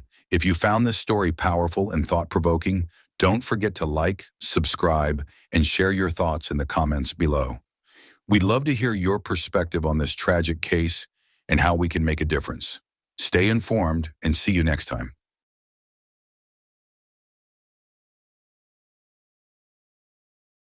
In Long Island, New York, a shocking discovery was made when a homeowner stumbled upon an old rusted barrel on their property. What began as an unassuming find quickly turned into a horrifying revelation. Inside the barrel, the remains of a human hand were visible, sending waves of disbelief through those who witnessed it. The unsettling nature of the discovery left the household shaken, prompting immediate concern and fear. The distress was so profound that one family member insisted on leaving the residence without delay, unwilling to spend another night in a place now tainted by such a grim find. The remains of a young woman lay hidden for decades, sealed inside a barrel beneath a home. For 30 years, her tragic fate remained a dark secret. Before she vanished, she had spoken in fear. "He's going to kill me." When asked, "Who?" the answer never came, only silence and a mystery buried with her. Why was he withholding the truth? A discovery like this was anything but ordinary. A mummified body unearthed in a backyard. The unsettling nature of the find raised more questions than answers, leaving doubt and suspicion lingering in the air. 30 miles east of New York City, on the north shore of Long Island, lies the town of Jericho. By September 1999, Ron Cohen had spent a decade as a resident, raising his family in the quiet suburban community. However, as his children grew older, he made the decision to sell his home, unaware that this choice would lead to a chilling and unexpected discovery. Selling a house is often a stressful process, but for one family it became a true horror story. On the morning of September 1st, 1999, as the final steps of closing were underway, a walkthrough was conducted with the real estate broker and the prospective buyer. While inspecting the property, attention turned to the crawl space beneath the porch. The buyer insisted that it be completely cleared out and left in pristine condition. Though initially frustrated by the request, the sellers understood the reasoning behind it. The crawl space primarily served as a storage area, holding everyday items like beach chairs and coolers. Tucked away behind the clutter, in the farthest corner, stood a 55-gallon drum, rusted and worn, a silent fixture that had clearly been there for years. From the moment the family moved in to the day they prepared to leave, the barrel remained untouched, its presence unnoticed until that fateful moment when its true significance would finally come to light. For over a decade, the screened-in porch had been a familiar playground where the children played hide-and-seek, never once thinking twice about what lay beneath. The rusted barrel had always been there, unnoticed and undisturbed. It wasn't until the time came to clear out the crawl space that its weight became apparent. It was far too heavy to move alone. Seeking help, the homeowner called the same movers assisting with the relocation. With effort, they managed to roll the barrel to the curb, leaving it out for sanitation pickup, unaware of the dark secret concealed inside. The following morning, the sanitation department arrived but refused to collect the barrel due to its excessive weight. Instead, they left a note in the mailbox, instructing that it either be opened and emptied or disposed of through other means. Determined to resolve the issue, an attempt was made to crack open the seal using a screwdriver. The moment the seal was broken, a horrific, overpowering stench escaped. Unlike anything ever encountered before, the foul odor was so intense that it caused immediate gagging and breathlessness. Then, without warning, a boot suddenly sprang up from inside the barrel. In that instant, shock and terror set in as the grim reality of what lay inside began to unfold. Immediately, the authorities were contacted. The realization that a body might be inside the barrel was overwhelming, yet disbelief overshadowed the horror of the moment. It was impossible to comprehend. Who could have done something so unthinkable? How had it remained hidden for so long? The discovery raised more questions than answers, leaving those who found it stunned and shaken by the grim reality unfolding before them. Veteran homicide detective Brian Parpin of the Nassau County Police Department was assigned to the case. Late that afternoon, he received a call regarding a possible dead body discovered in Jericho. Skeptical of the wording, he questioned the detective on the other end of the line. "What do you mean a possible dead body? It either is or it isn't. The ambiguity of the report only added to the mystery surrounding the gruesome discovery. When Detective Parpin arrived at the scene, he had no idea that the contents of the barrel would lead him into one of the most shocking and unpredictable investigations of his career. As he cautiously approached and took a quick look inside, a chilling sight met his eyes: a human hand. But what stood out was even more disturbing. It wasn't skeletal remains. The body inside had been eerily preserved, defying the passage of time in a way no one had expected. It was not bone, it was skin. A human hand was clearly visible, along with what appeared to be a shoe. Inside the barrel, everything had become discolored, stained with the deep, dark hue of dried blood. The sight was both macabre and unsettling. There was no question that human remains were inside, but the full extent of what lay within was unknown. Was it just a limb? An entire body? The horrifying uncertainty only added to the chilling nature of the discovery. Jericho is a quiet suburban town known for its tree-lined streets and well-maintained homes, a place where families settle down, drawn to its peaceful atmosphere. It's the kind of neighborhood where little ever happens, and residents prefer it that way. However, the shocking discovery had shattered that sense of normalcy. When authorities arrived, they requested to speak with the homeowner. It was clear that he was still visibly shaken by what had transpired, struggling to process the grim reality that had unfolded in his own backyard. The homeowner was visibly shaken by what he had witnessed. During the interview, the focus was on determining whether he had any knowledge of the barrel, its presence, its origin, or its contents. Without hesitation, he made it clear that he had no idea how long it had been there, though he was certain it had remained untouched for the entirety of his time in the house. Realistically, if he had been responsible, he would never have alerted the authorities in the first place. Given the circumstances, there was little reason to consider him a person of interest in the investigation. The family's nanny had long believed the house was haunted, a notion that seemed unsettling at the time, but took on new weight in retrospect. Strange incidents had occurred over the years. An electrical transformer suddenly exploding in the backyard while the children were in the pool, and on another occasion, a newly installed garage door trapping a dead cat by its neck. At the time, these events were dismissed as eerie coincidences, but after the discovery of the body in the barrel, they seemed to form a chilling pattern. Looking back, for those who believe in spirits, it was as if something had been trying to reveal the dark secret hidden beneath the home all along. Shaken by the discovery, the homeowner's wife made a firm decision. She refused to spend another night in the house. True to her word, the family immediately left, opting to stay in a hotel instead. Meanwhile, authorities assessed the situation, particularly the sheer weight of the barrel, which exceeded 300 pounds. Due to its size and the nature of its contents, emergency services were called in to handle the removal, marking the beginning of an intense and unsettling investigation. Emergency personnel carefully secured the barrel, using a lift to transport it to the medical examiner's office. Upon arrival, a large white sheet was laid out in preparation for its contents to be examined. The overwhelming stench was unlike anything the team had encountered before. For the first time in his career, everyone in the room was required to wear gas masks, an indication of just how unbearable the odor had become. What lay inside was not only decayed, but carried with it the weight of a long-buried secret, now finally coming to light. As the barrel was carefully tipped over, an unexpected sight emerged: a green fluid spilling from within. This was unusual, as decomposition and bodily fluids are typically clear. Samples were immediately collected for further analysis. Alongside the body, investigators discovered an abundance of plastic pellets, seemingly placed inside either to disguise the remains or to weigh down the barrel. The team carefully gathered as many of the pellets as possible, sending a portion to the lab for testing in hopes of uncovering their origin and potential significance to the case.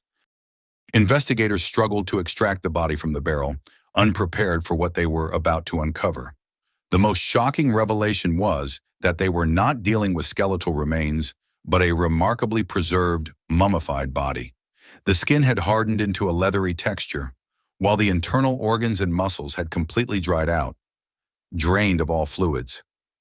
Despite the passage of time, the skin remained intact, a haunting sight that unsettled even the most experienced homicide detectives.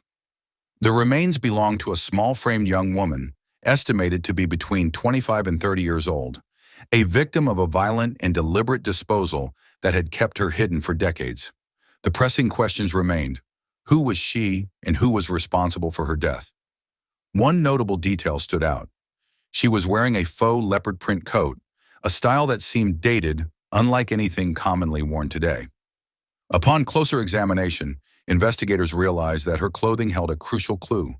The garments acted as a time capsule, offering insight into the era in which she had been killed. Through forensic analysis and historical fashion trends, the timeline of her death could be narrowed down, bringing detectives one step closer to uncovering the truth behind her tragic fate. The clothing told a story of its own, a fashion time capsule straight out of the 1960s.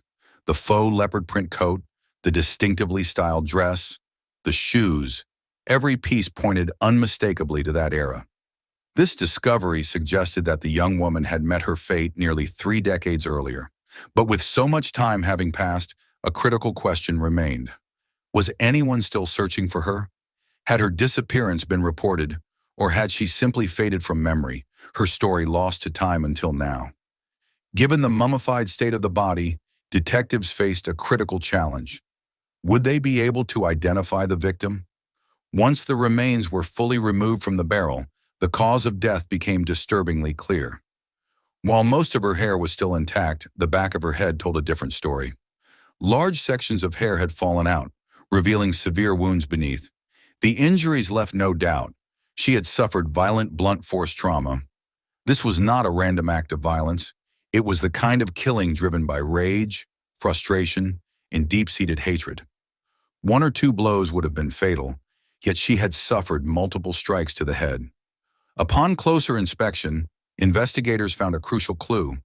Her front 4 teeth had a gold inlay, a type of dental work common in Central America, but rare in the U.S. This discovery raised new questions.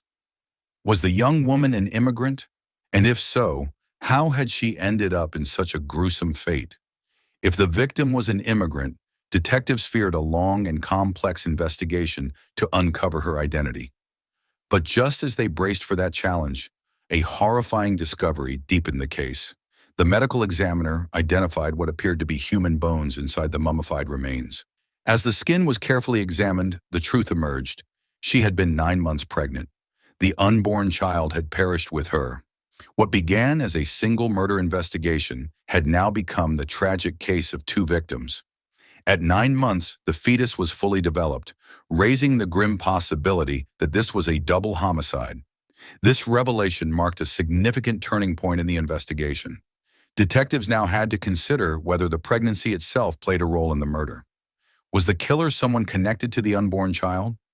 The circumstances suggested that this was more than just a random act of violence. It was personal. Though her identity and killer remained unknown, detectives believed they had uncovered a possible motive. Experienced investigators quickly connected the dots. Her pregnancy might have been the reason for her murder. Perhaps the father of the child, unwilling to face the consequences, had resorted to a violent act to keep it hidden. With the body removed, forensic teams turned their attention to the barrel, searching for clues that could reveal how the crime unfolded.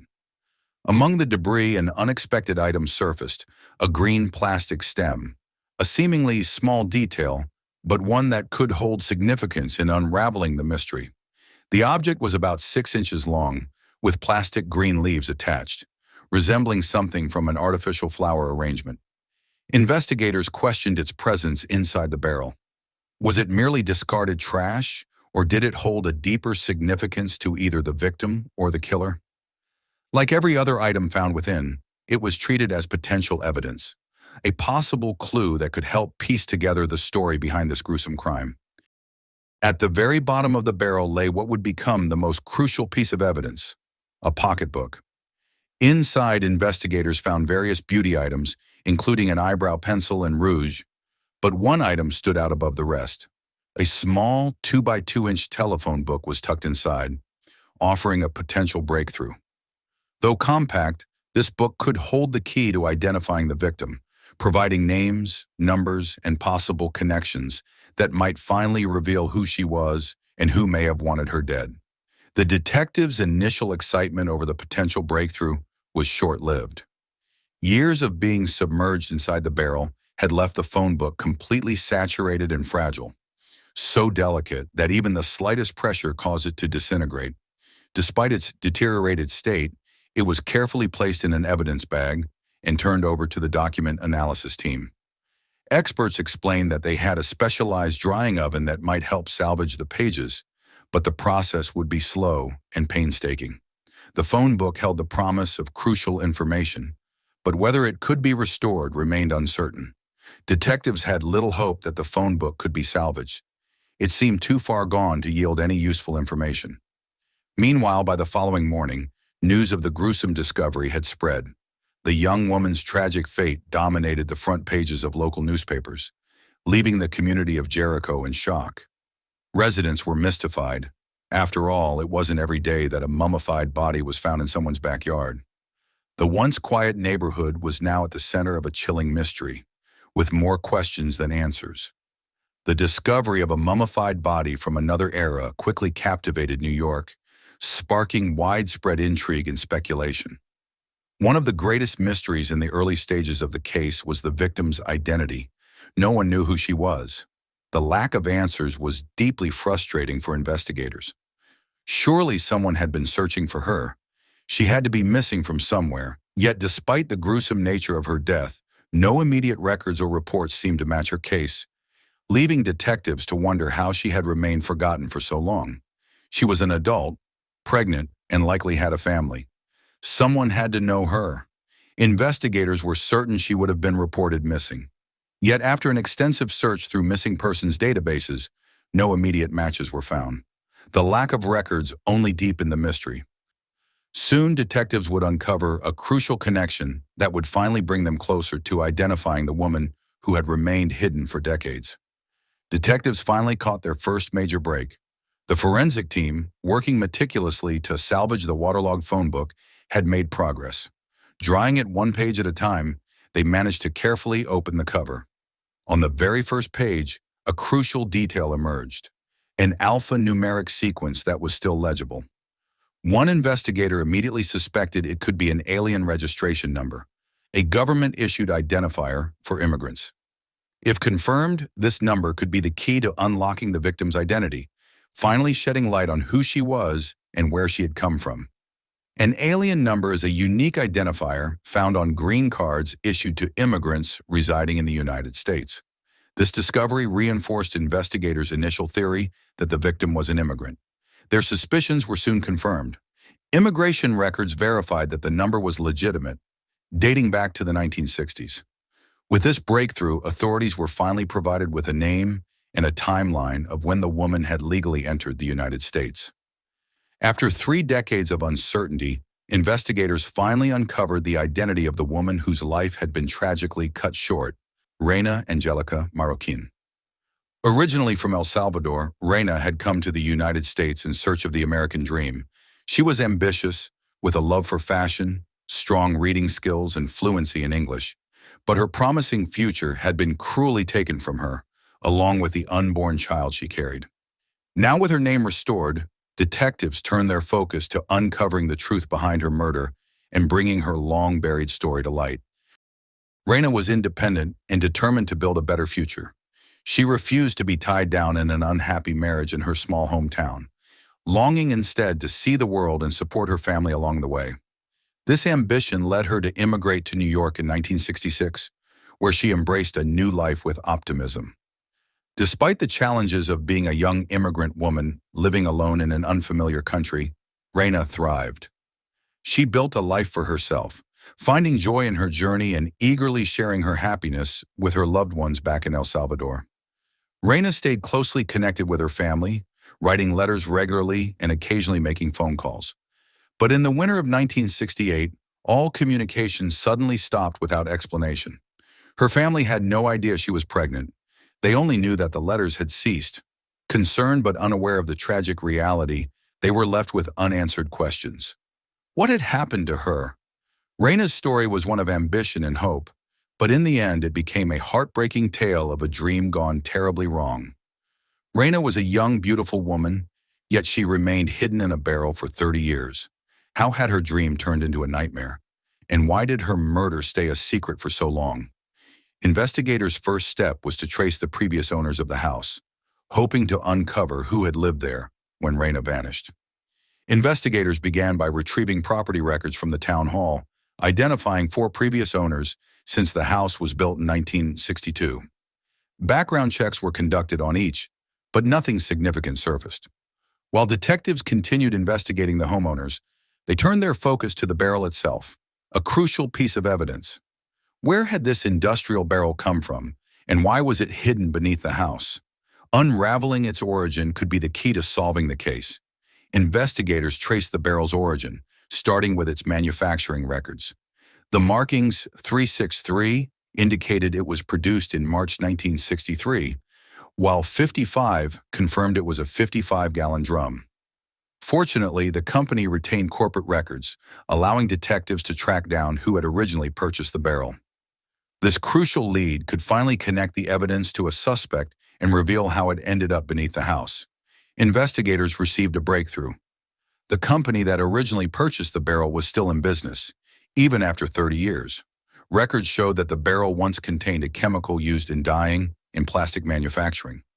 Detectives immediately made a connection. Could this same chemical have been used to produce the plastic leaves found inside the barrel? If so, it could link the barrel's origin to the killer's workplace, bringing them one step closer to uncovering the truth.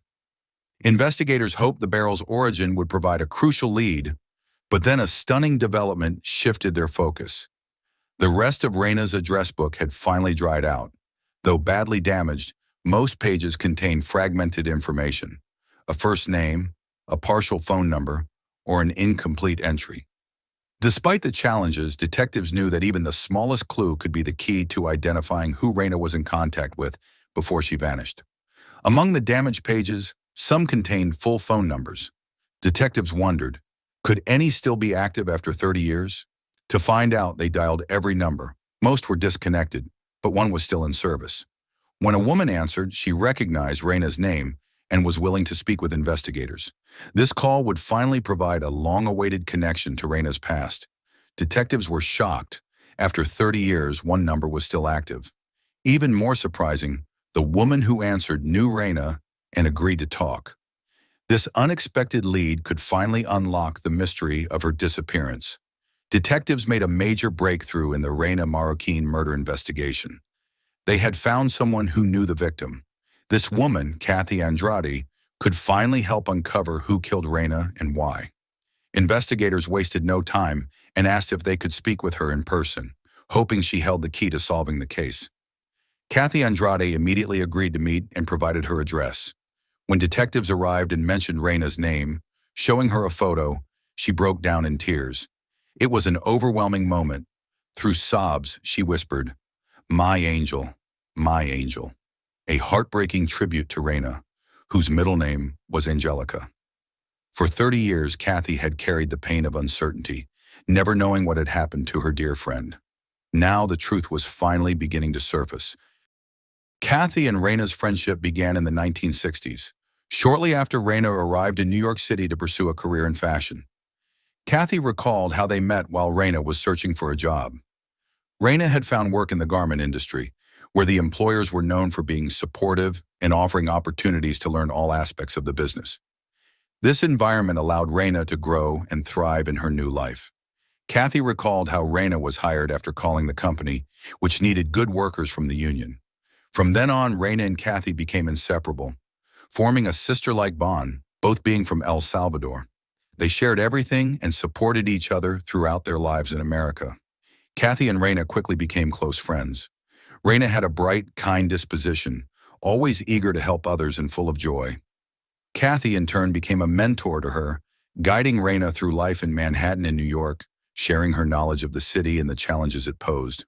Their bond was strong, with Kathy offering support and wisdom as Reyna adapted to her new life. Kathy, having lived in New York longer and spoken better English, naturally became Reyna's guide in navigating life there. Like an older sister, Reyna trusted Kathy with her deepest secrets. One of those secrets was that she was dating a married man. Kathy revealed that Reyna would meet her boyfriend when his wife was away, keeping their relationship hidden from others. Reyna and her boyfriend would spend romantic days together, taking long walks in Central Park or cruising the Long Island Sound in his fishing boat. Kathy later told investigators that Reyna was staying at a Catholic residency, but eventually confided in her, saying, "I can't stay here any longer. I'm pregnant."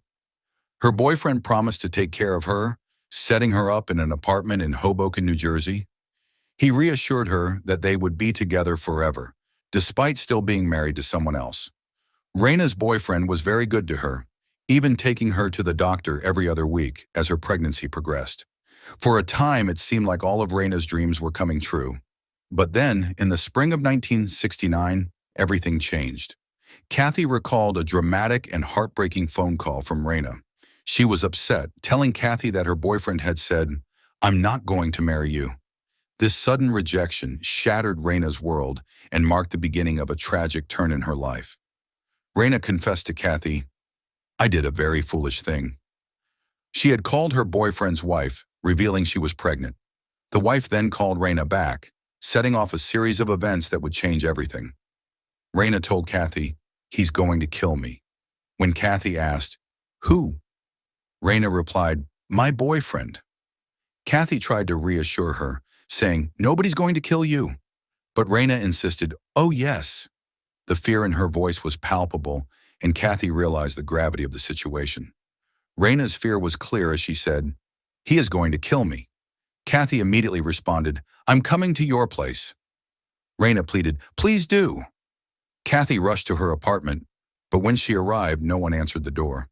Turning the doorknob, she found that the door was unlocked, sending a wave of unease through her as she stepped inside. Kathy entered the apartment, but Reyna was nowhere to be found. She noticed that food was still warm, indicating Reyna hadn't been gone long. A sinking feeling crept over Kathy.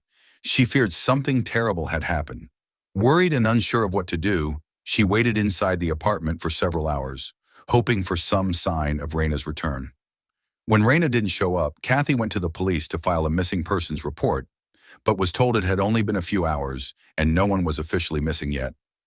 Frustrated, Kathy returned home to Manhattan, still haunted by the feeling that something was terribly wrong. The next day, Kathy tried again to file a report, but since she wasn't Reyna's immediate family, the police turned her away. She tried calling Reyna multiple times, but there was no answer.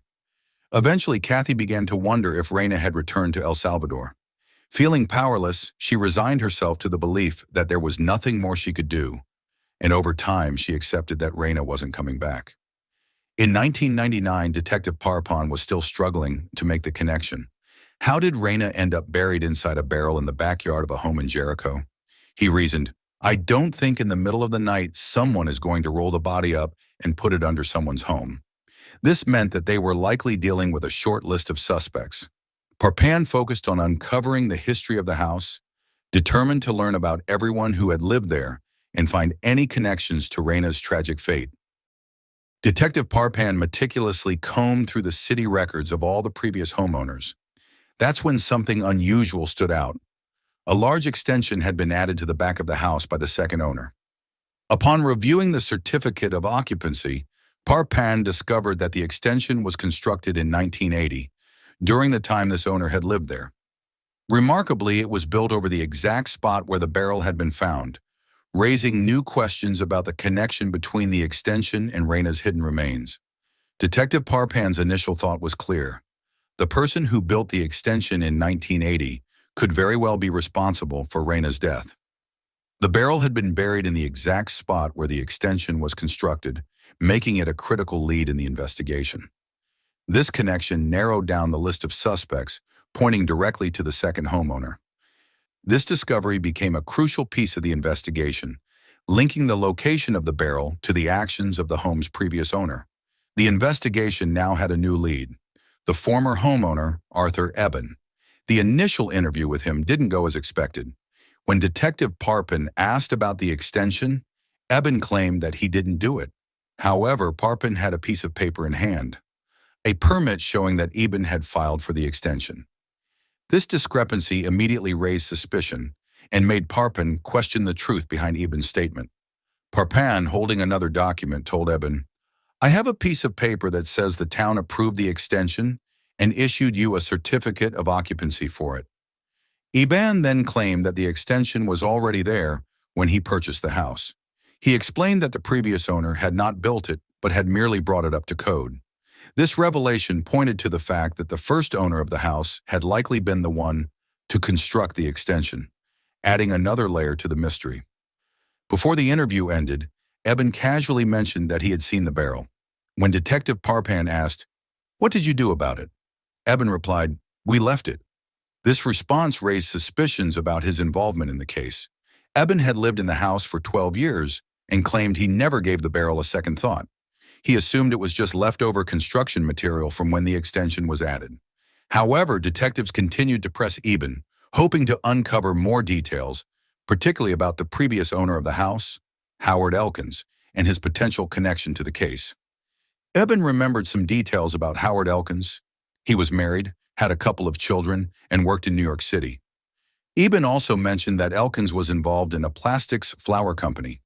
This revelation left detectives flabbergasted. With this new information, Howard Elkins was now considered a person of interest in the investigation. The revelation was a bombshell. Detectives now had their first tangible link between the evidence found in the barrel and a potential suspect. Howard Elkins, along with Melvin Gantman, had owned a company called Melrose Plastics, which they sold in 1971. The next step was to speak to Gantman before approaching Elkins, hoping to gather valuable information from the partner that could be used when questioning Elkins. The detectives focused on gathering as much information as possible before speaking with the suspect. Melvin Gantman was very cooperative and eager to talk. He had a sharp mind and a strong memory. When shown a photo of the barrel, he immediately identified it as the type of barrel that Melrose Plastics would have used, providing a crucial link to the case. Gantman further confirmed, "That's the barrel we used to put dye in." He also recognized the green liquid, explaining that it was a chemical they used to dye the flowers and shrubbery produced by their company. With this confirmation, detectives steered the conversation toward Howard Elkins, asking Gantman if he knew whether Elkins had ever had a girlfriend. This question was critical, as it might reveal more about Elkins' personal life and potential connections to Reyna. Gantman confirmed, yes, he did have a girlfriend. He explained that she worked at the factory and described her as petite. This was a significant lead, as it hinted at a possible connection between Elkins and the woman who had been hidden in the barrel. Gantman went on to describe Elkins' girlfriend in more detail. She was very attractive, with long black hair and gold teeth in the front. At this point, the detectives exchanged looks. It sounded like he was describing Reyna. The description was eerily similar to the details they had gathered about her, making them increasingly confident they were closing in on the truth. For Detective Parpin, the pieces were finally falling into place. Howard Elkins had once owned the house in Long Island, operated a plastics company from 1961 to 1971, and had a girlfriend who matched the description of Reyna Marroguin. Detectives discovered that Elkins was now 70 years old, retired, and living in Florida. Determined to confront him, Parpin traveled to Florida and knocked on Elkins' door, ready to get answers. When Detective Parpin knocked on Howard Elkins' door, Elkins simply said, "Come on in." The detectives proceeded by showing him the same items they had shown Melvin Gantman, including a photo of the barrel. Elkins denied any connection to the barrels, stating that they never used barrels like that in his business. They then asked him about the green dye and its possible connection to his company. Elkins denied using the barrels and the green dye in his company, which contradicted the evidence they had gathered. It was clear he was lying about these key details. However, strangely enough, he was truthful when it came to admitting that he had a girlfriend, the same girlfriend who matched the description of Reyna Marroguin.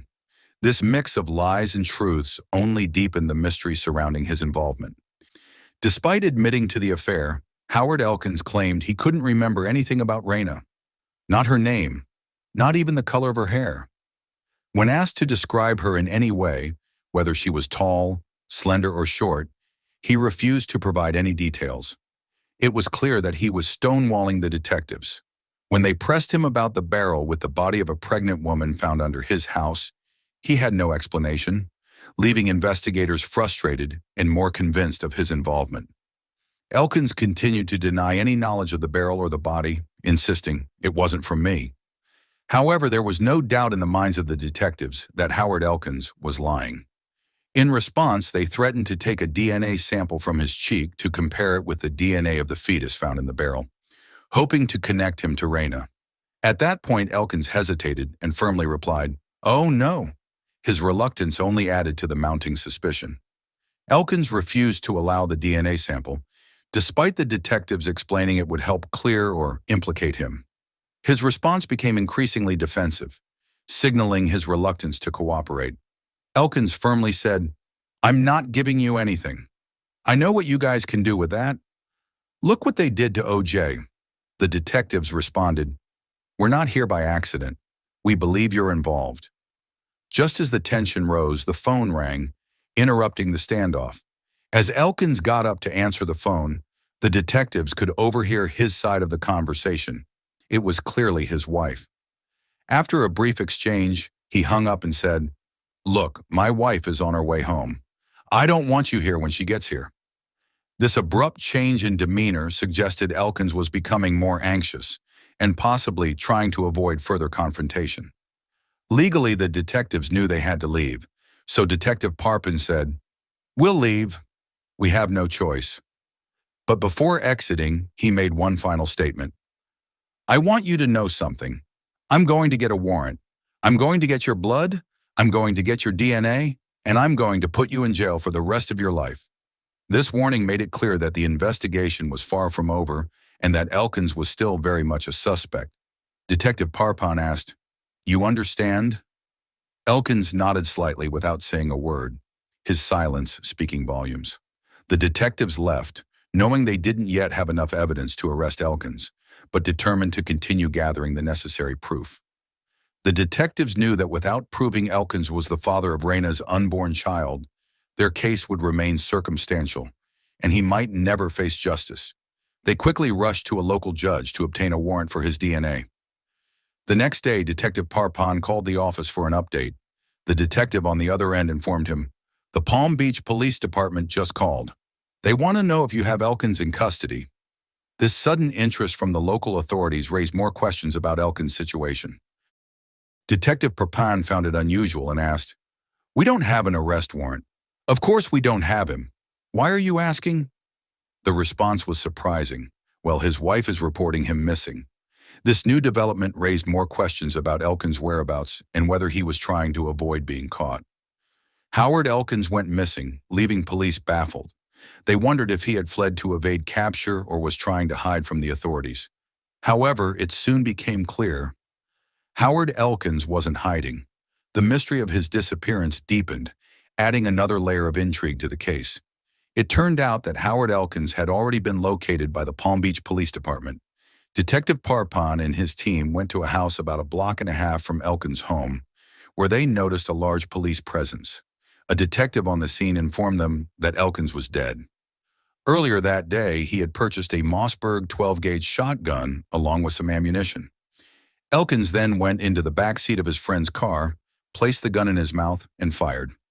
The detectives were convinced that Howard Elkins was the killer, and his death seemed to confirm their suspicions.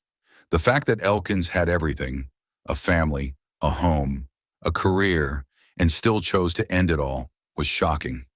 Many were stunned by his death, wondering if he was taking the easy way out after committing such a horrific crime. After his death, police obtained a blood sample from Elkins and compared it to the DNA from the fetus. The results confirmed that he was, in fact, the father. Detective Parpon, feeling a deep sense of anger and betrayal, said, "I felt that he was a double coward. Not only had Howard Elkins killed the woman he had an affair with, but he had also killed his own child." With the hunt for Reyna's killer now over, the detectives faced a new challenge: tracking down Reyna's family in El Salvador.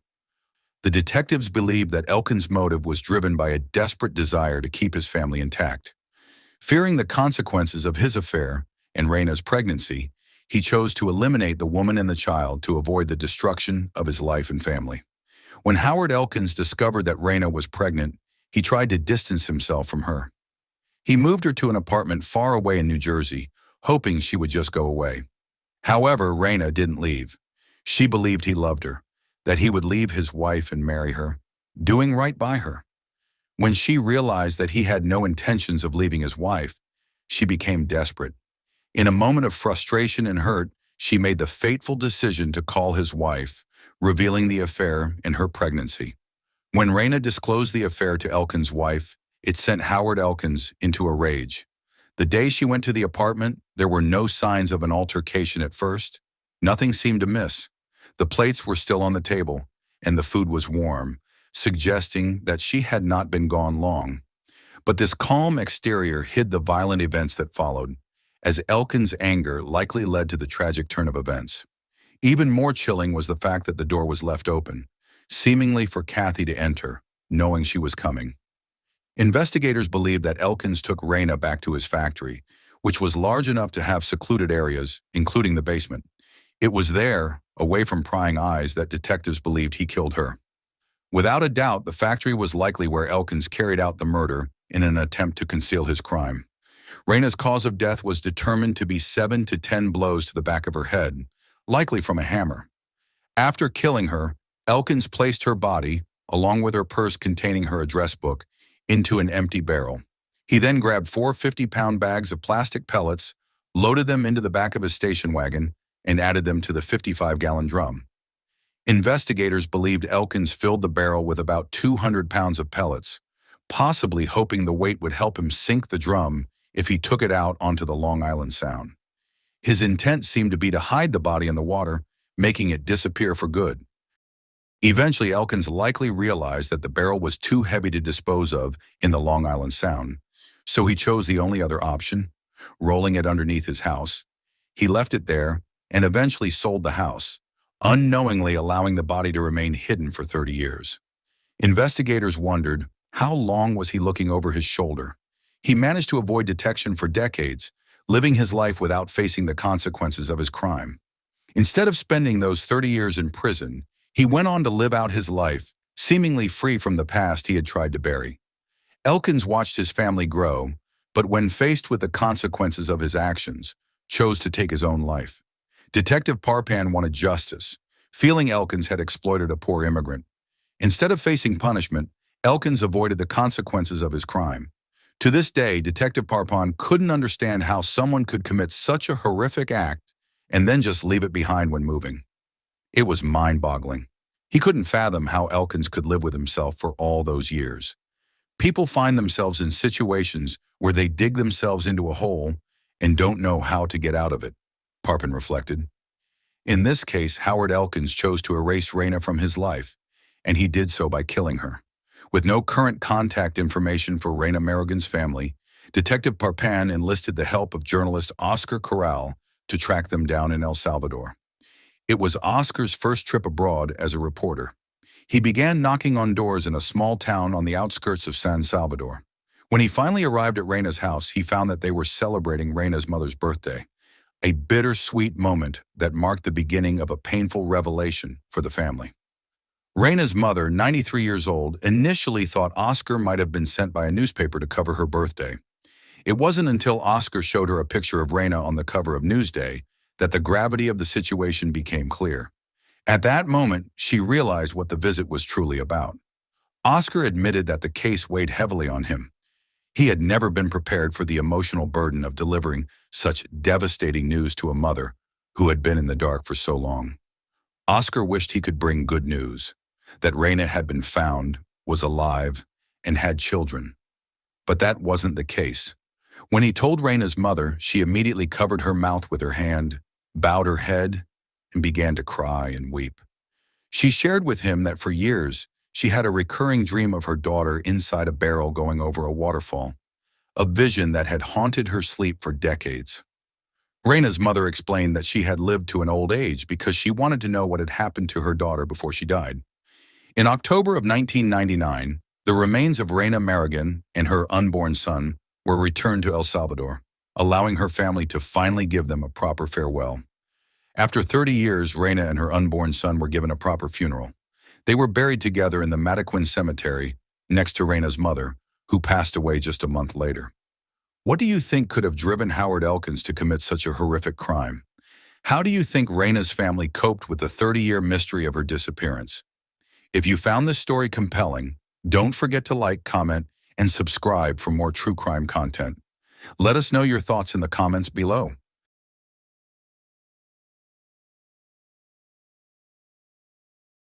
At approximately 1 a.m., a two-person patrol unit received a report of 4 gunshots in the area. Responding promptly to the call, the officers activated their body cameras in preparation for the situation ahead, recognizing the uncertainty of what they might encounter upon arrival. 1655, status AMR. What you got, Mike?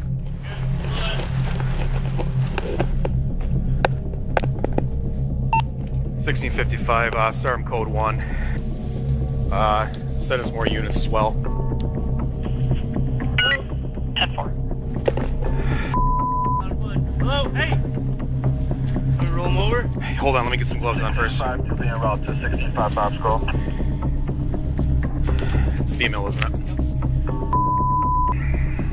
754, right, later. I'm gonna hit the spotlight, Mike, so we have light. Because we're not gonna be able to keep our lights on.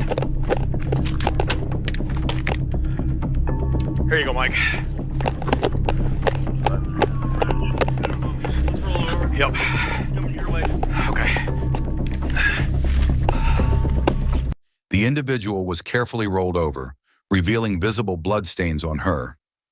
Based on the observations, it was presumed that she had sustained a gunshot wound. Block that street there. I need this blocked up here, too. It's gonna be a K.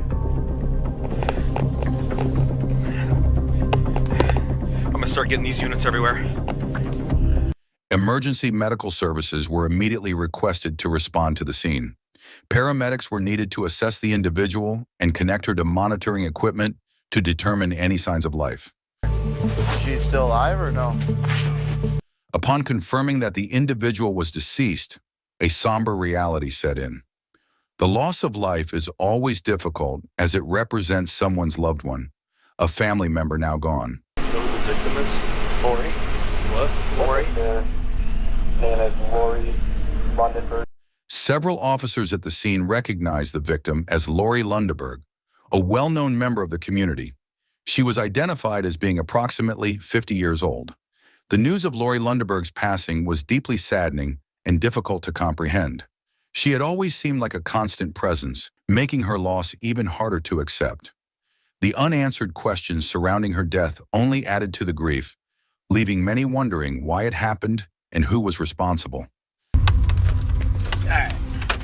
So take this tape, tie it around that tree that's right there, string it around to this pole, go around this pole once, and then string it around to that pole over there so that people can't walk through.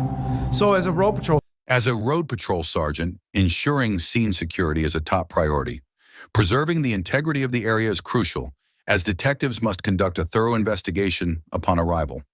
Upon arrival, the responding officer met with the on-scene sergeant and received a briefing on the information gathered so far. Where's she hit at? She's got one entrance right here, and then exit here, another entrance here, and an exit here. Lori was shot 3 times near her home, once in the face, once in the chest, and another round that struck the armpit area, cutting across her chest. The fatal shot likely passed through both lungs, resulting in her death. There were no signs that her backpack, pockets, or belongings had been disturbed, and no immediate evidence suggested a robbery. The circumstances remained troubling, as a 50-year-old woman had been gunned down in the middle of a sidewalk.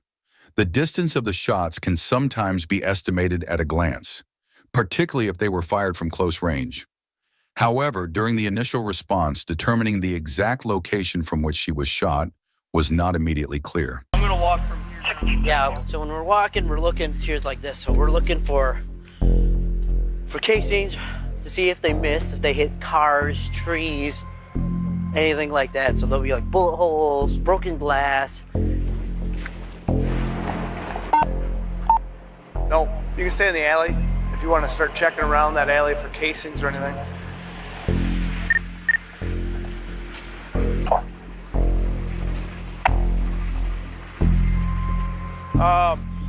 see canines here, but yeah, we got nothing. It's that dead lady. So There was little physical evidence at the scene, as no shell casings were found. This suggested that the weapon used was likely a revolver or that the shooter had intentionally collected the casings. Based on prior experience in the city, the absence of casings often indicated that shots were fired from inside a vehicle, a nearby building, or with a revolver, which does not eject casings. They're kind of old, but there's foot tracks going this way. I don't know how long that girl's been laying there. I mean, these have to be fresh, right? The slush hasn't gone back into the print. That's what I would think too.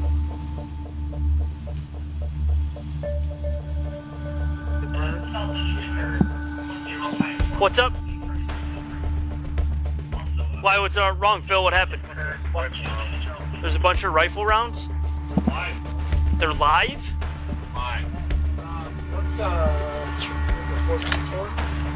It's really strange. Intact .223 rifle rounds were discovered near the porch of the house, which raised concerns. This finding prompted increased attention on the residence, as the presence of rifle ammunition suggested the possibility that someone inside might have access to a firearm. There was concern that the suspect might still be nearby, requiring heightened vigilance. A woman emerged from the residence known to be Lori's home. Her identity was initially unknown, raising concerns about her intentions. There was also the possibility that she could be a suspect. Why don't you walk down off the porch for me, please? Keeping your hands where they are. You can come towards me. Walk right over toward my light. all right, so you stop right there. That's fine. Okay, is anybody else in the house?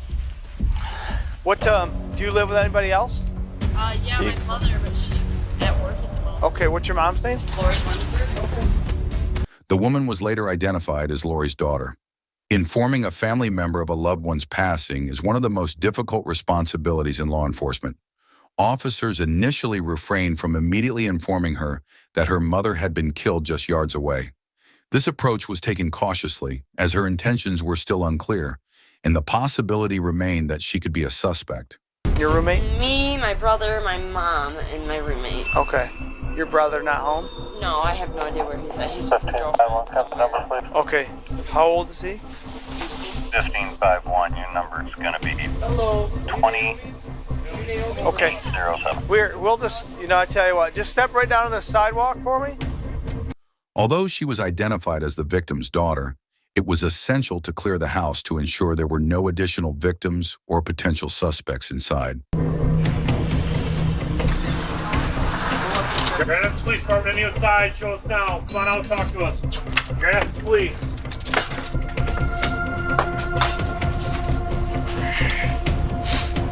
Watch the ground.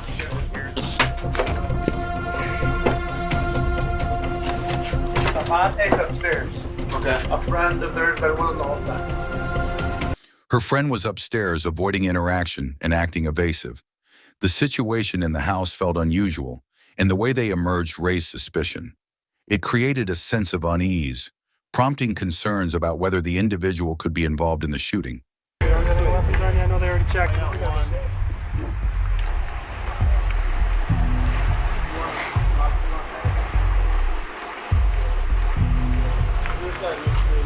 I'm just running them and getting this information down. Cool. Okay, gotcha.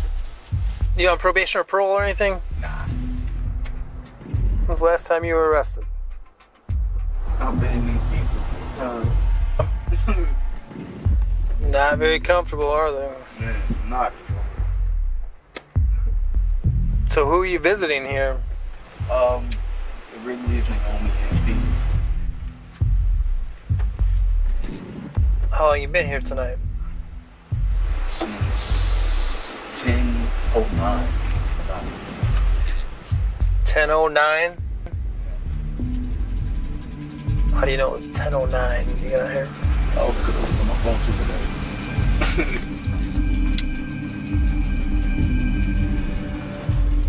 5 shots. I heard it. So you heard 5 shots? 5 shots. You guys didn't look outside or anything? No, not at all. Okay, they were all shocked. Vontae appeared eager to distance himself from the situation and avoid involvement in the case. He provided limited information, seemingly offering as much as could be obtained at that moment. Each individual was placed in a separate police vehicle as detectives began their questioning. When a detective approached one of them, he asked if they knew why they were there. Upon learning that the victim was their mother, there was a moment of shock and disbelief. The response was instinctive, entering a state of survival mode, struggling to process the devastating news. I've been out here on call before, and the last time we went, it was the younger son, 18-year-old son, that was the aggressor on domestics. Officers had previously responded to Lori's residence on past calls for service. She was known due to prior incidents involving issues with her children. Always brother? Always doing domestic assaults. Yeah, I've been here too. Yeah, I recognize her name. If it's gonna be anyways, it's gonna be the brother. Sure. He's super crazy. Is he? Yeah. There was a strong suspicion that her son was involved or may have been the shooter. Given the history of police involvement at the residence, it was reasonable to consider a possible connection. An officer was stationed at the door to prevent any potential tampering with evidence. Sometime later, the victim's son suddenly began pounding on the back door, leading to the alley to the east. His arrival, out of breath and visibly shaken, was unexpected and raised immediate concern due to his behavior. He displayed extremely odd and paranoid behavior. His behavior was far from typical. I just got here. I can call my girlfriend. Oh no, that's fine. Yeah. What? Were you with your girlfriend tonight? Yeah. What time did you start hanging out with her today? I left my house at like 7:30 to go up and get my headphones for my mom at work. I was angry that my mom took my headphones because I had to ride my ass all the way up on my bike on a hill. Yeah. That's a I hike. just grabbed my headphones, sat in Big B, waited till 8. Then I rode around as I waited for my girlfriend to get out of work, and I just rode up to her. Oh, okay. My mom's like, because I saw like a stretcher, and I was like, I really hope that isn't my mom on that stretcher, because she's taken a couple spills in the past couple of years. So. Oh, really? Well, we're going to put you in the car and stay dry for right now, okay? The things he said and did afterwards seemed unusual, raising red flags for those around him. A light, misty rain fell over the scene, but there was little physical evidence to collect. The weather conditions made it challenging to preserve any potential evidence, as it could easily be disturbed. In this case, collecting DNA was not a priority. Instead, gunshot residue tests were conducted. Gunshot residue tests were conducted on all 3 individuals in the house, including Lori's son when he arrived. The results showed no traces of gunshot residue on any of them. It was a frustrating situation, as every effort was made to ensure a thorough investigation for the victim's family. However, there was little evidence to work with. The neighborhood was canvassed for witnesses and surveillance footage. A corner store had a security camera facing up the street, which was reviewed for potential evidence. What was the person doing that got shot? I have no idea. They just found him on the sidewalk. I think it's Lori. Alright, let's see how big it looks like Lori. Somehow did you guys know? I don't think it's got anything. If it did, I think it's just out of range of the camera, so that's the problem. Right. Can you... I see what that car does if it burns out or what it... Can you back that up? Yeah, of course. So I can see if I can get a better look at that car. Maybe want to ride by? Yeah. What time would that be at? Like a darker colored 4-door? Side of Lincoln towards First. 1634. 1634. I'm in the party store looking at some footage. Might be older, dark colored 4-door sedan right on the southeast corner of Lincoln and First. I think there might have been something going on there. The car went eastbound on First. The surveillance footage captured a dark blue sedan appearing in the video. There were many uncertainties, including the possibility that a passenger was dropped off before the crime. Every lead had to be investigated to uncover the truth. The corner store's surveillance footage captured a vehicle, which was broadcast over the radio for officers to be on the lookout. A partial license plate, if available, could help narrow the search. However, with countless dark-colored sedans in the city, stopping everyone was unrealistic, making it difficult to pursue that lead further.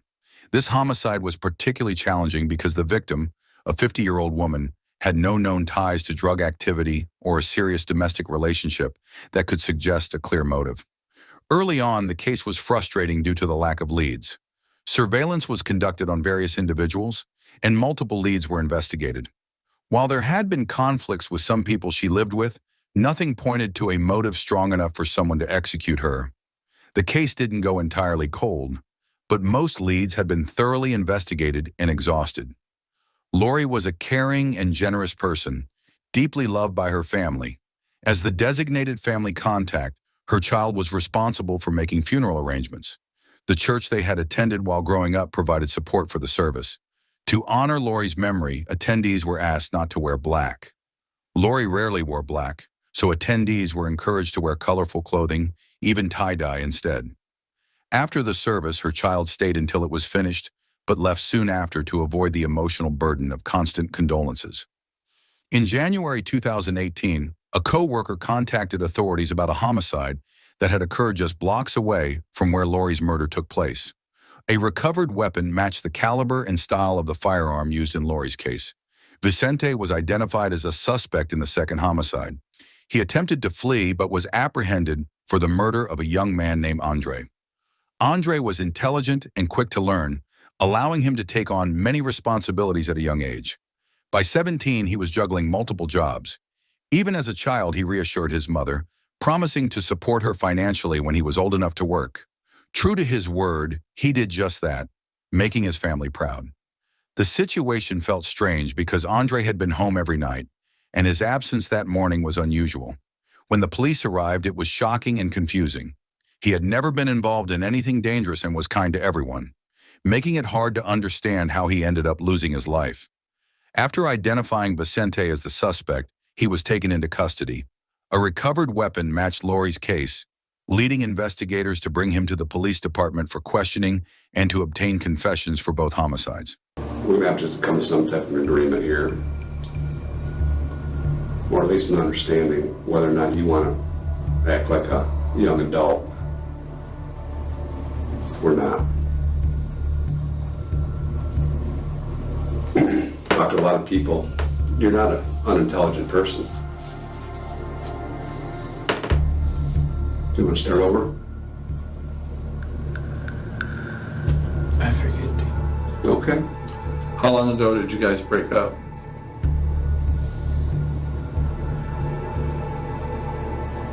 Oh. You and your girlfriend? I don't even remember that. And I want to hear a story that I can take with me to the prosecutor's office where I can tell them, Vicente up, but he's not a monster. Because what it looks like right now for you is not good at all.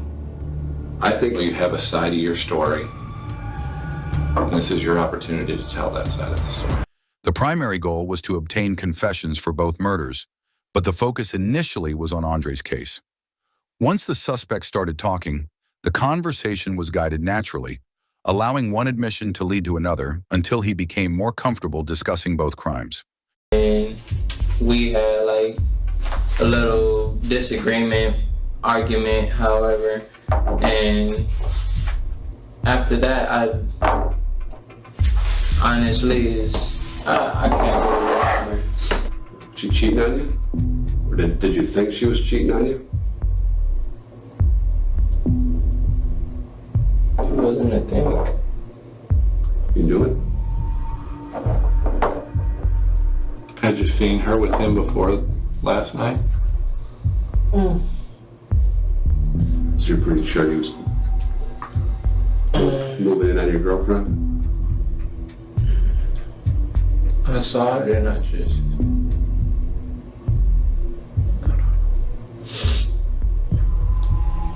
Yeah, I got mad. I got mad at her because it's just like the person that she was. We all have our relationship. What happened when you got over there? When I got over there, only thing that I remember is that I started running towards the car. How angry are you at that point?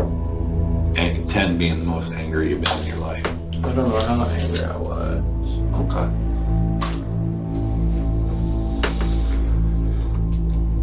I remember running up to her, and I scared her, and I wasn't trying to scare her. I scared her, and then after I did that, I remember I was running, and my leg hurted. The reason that you scared her is because you had a gun pointed at her head. That's why you scared her.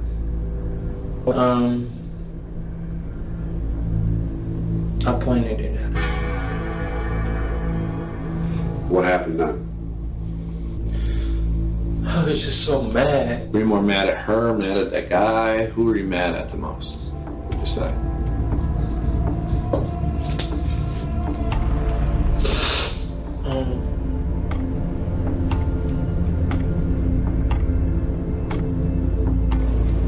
I really can't say it was like a level of certain type of mad between everybody. I'll basically say I'm like the same amount between everybody here. I came back, and yes, I shot him. How many times do you remember shooting?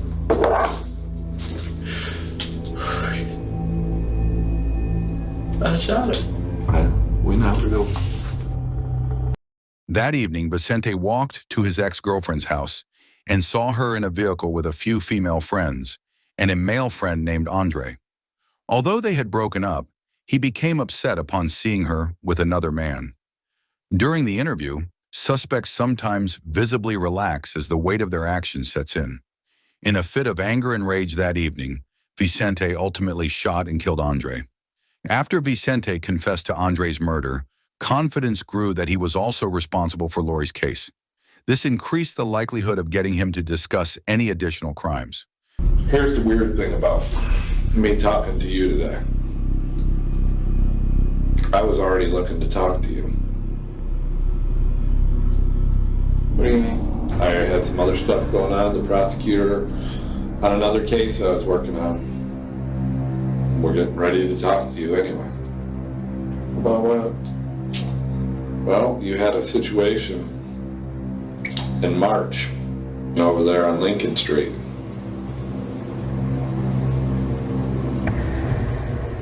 You know what I'm talking about? Are y'all trying to put that on me? I'm not trying to put anything on you, bud. I know this. The same gun killed her that killed him. During interviews, suspects often hit points where they start to shut down. Investigators were confident Vicente had killed Lori, especially with the recovered weapon matching her case. I know a lot about Lori Lundberg. It's just like the other case. I'm not surprised that that might be the same situation that happened the night that she got shot. You know what I mean? The focus was on reinforcing that he couldn't simply talk his way out of the situation. He was reminded that lying would only damage his credibility further.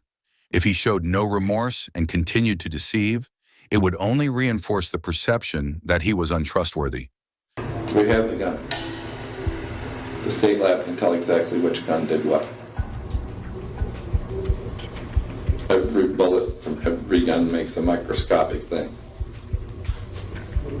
It's very good science. Okay? I just started walking down the street. It was a lot going through my mind. She yelled at me. And I was at the point where it was just like, I'm already going through a lot. Months before the homicide, one of Vicente's friends had been a tenant in Lori's house. Lori confronted them about drug use in the basement, which led to Vicente and his friend assaulting her.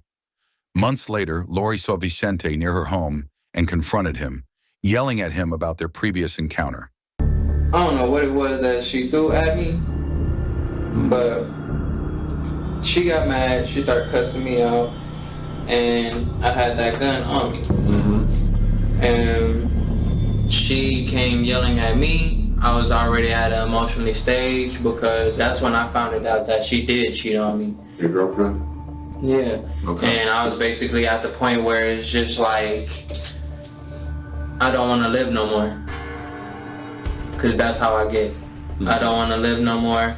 I just want to basically do whatever. And when she came with that, I snapped. Yeah, I did. When Lori confronted Vicente, he allegedly pulled out a handgun and shot her, resulting in her death. Vicente was charged with open murder in both cases and was ultimately convicted of first-degree murder in Andre's homicide, resulting in a life sentence in Michigan. In Lori's case, he was convicted of second-degree murder and firearm charges, receiving a minimum 35-year prison sentence. While both families suffered losses, there was a sense of justice and closure for the victims' loved ones. After months of investigation without resolution, securing justice brought a sense of relief and satisfaction for the victims' families and those who knew them. Lori's daughter shared that their relationship had been difficult for years, but was finally improving before her mother's death. She struggled with the loss, unsure if she would ever find true closure.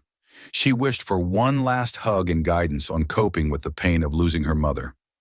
Andre's mother expressed deep sorrow over the loss of her son, reminiscing about his conversations, smile, laughter, and energy. She recalled a heartbreaking moment while shopping for his funeral, overcome with grief. As she sat on the store floor in tears, the realization struck that it would be the last time she would ever buy something for him. She felt no true comfort in Vicente's sentencing, as 3 lives were lost. After the trial, Phoenix, Lori's daughter, asked to stay in touch. Having both lost a loved one, they found comfort in supporting each other through their grief. Phoenix deeply admired Andre's mother for her strength and attitude. She felt it was important to maintain their connection, recognizing the value of their shared experience and support. If you found this story compelling, don't forget to like, comment, and subscribe for more true crime content. Let us know your thoughts in the comments below.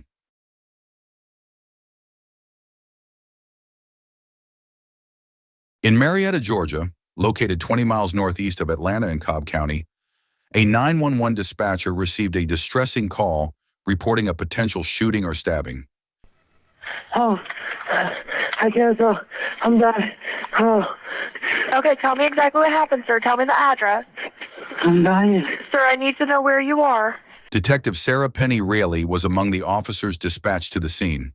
Upon receiving the call, her supervisor informed her of the situation and provided the location.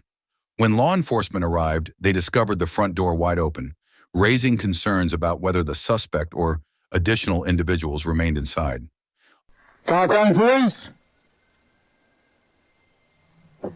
Cobb Police. Uncertain whether hostages were being held, officers prioritized locating the caller inside the residence. They soon discovered a man locked inside a room. Forced to break down the door, they were met with a harrowing scene.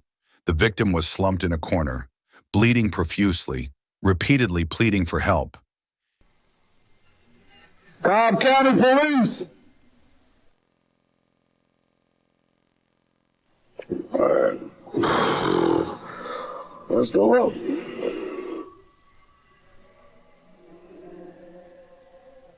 Cobb County Police, make yourself known if you're in the house.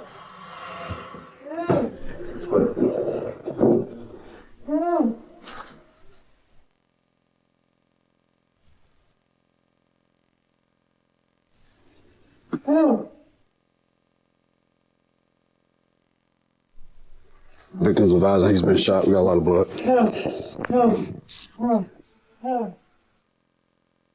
He shot me, he murmured, though he was unable to identify his attacker. Where you shot? Hey, stomach. 3 times.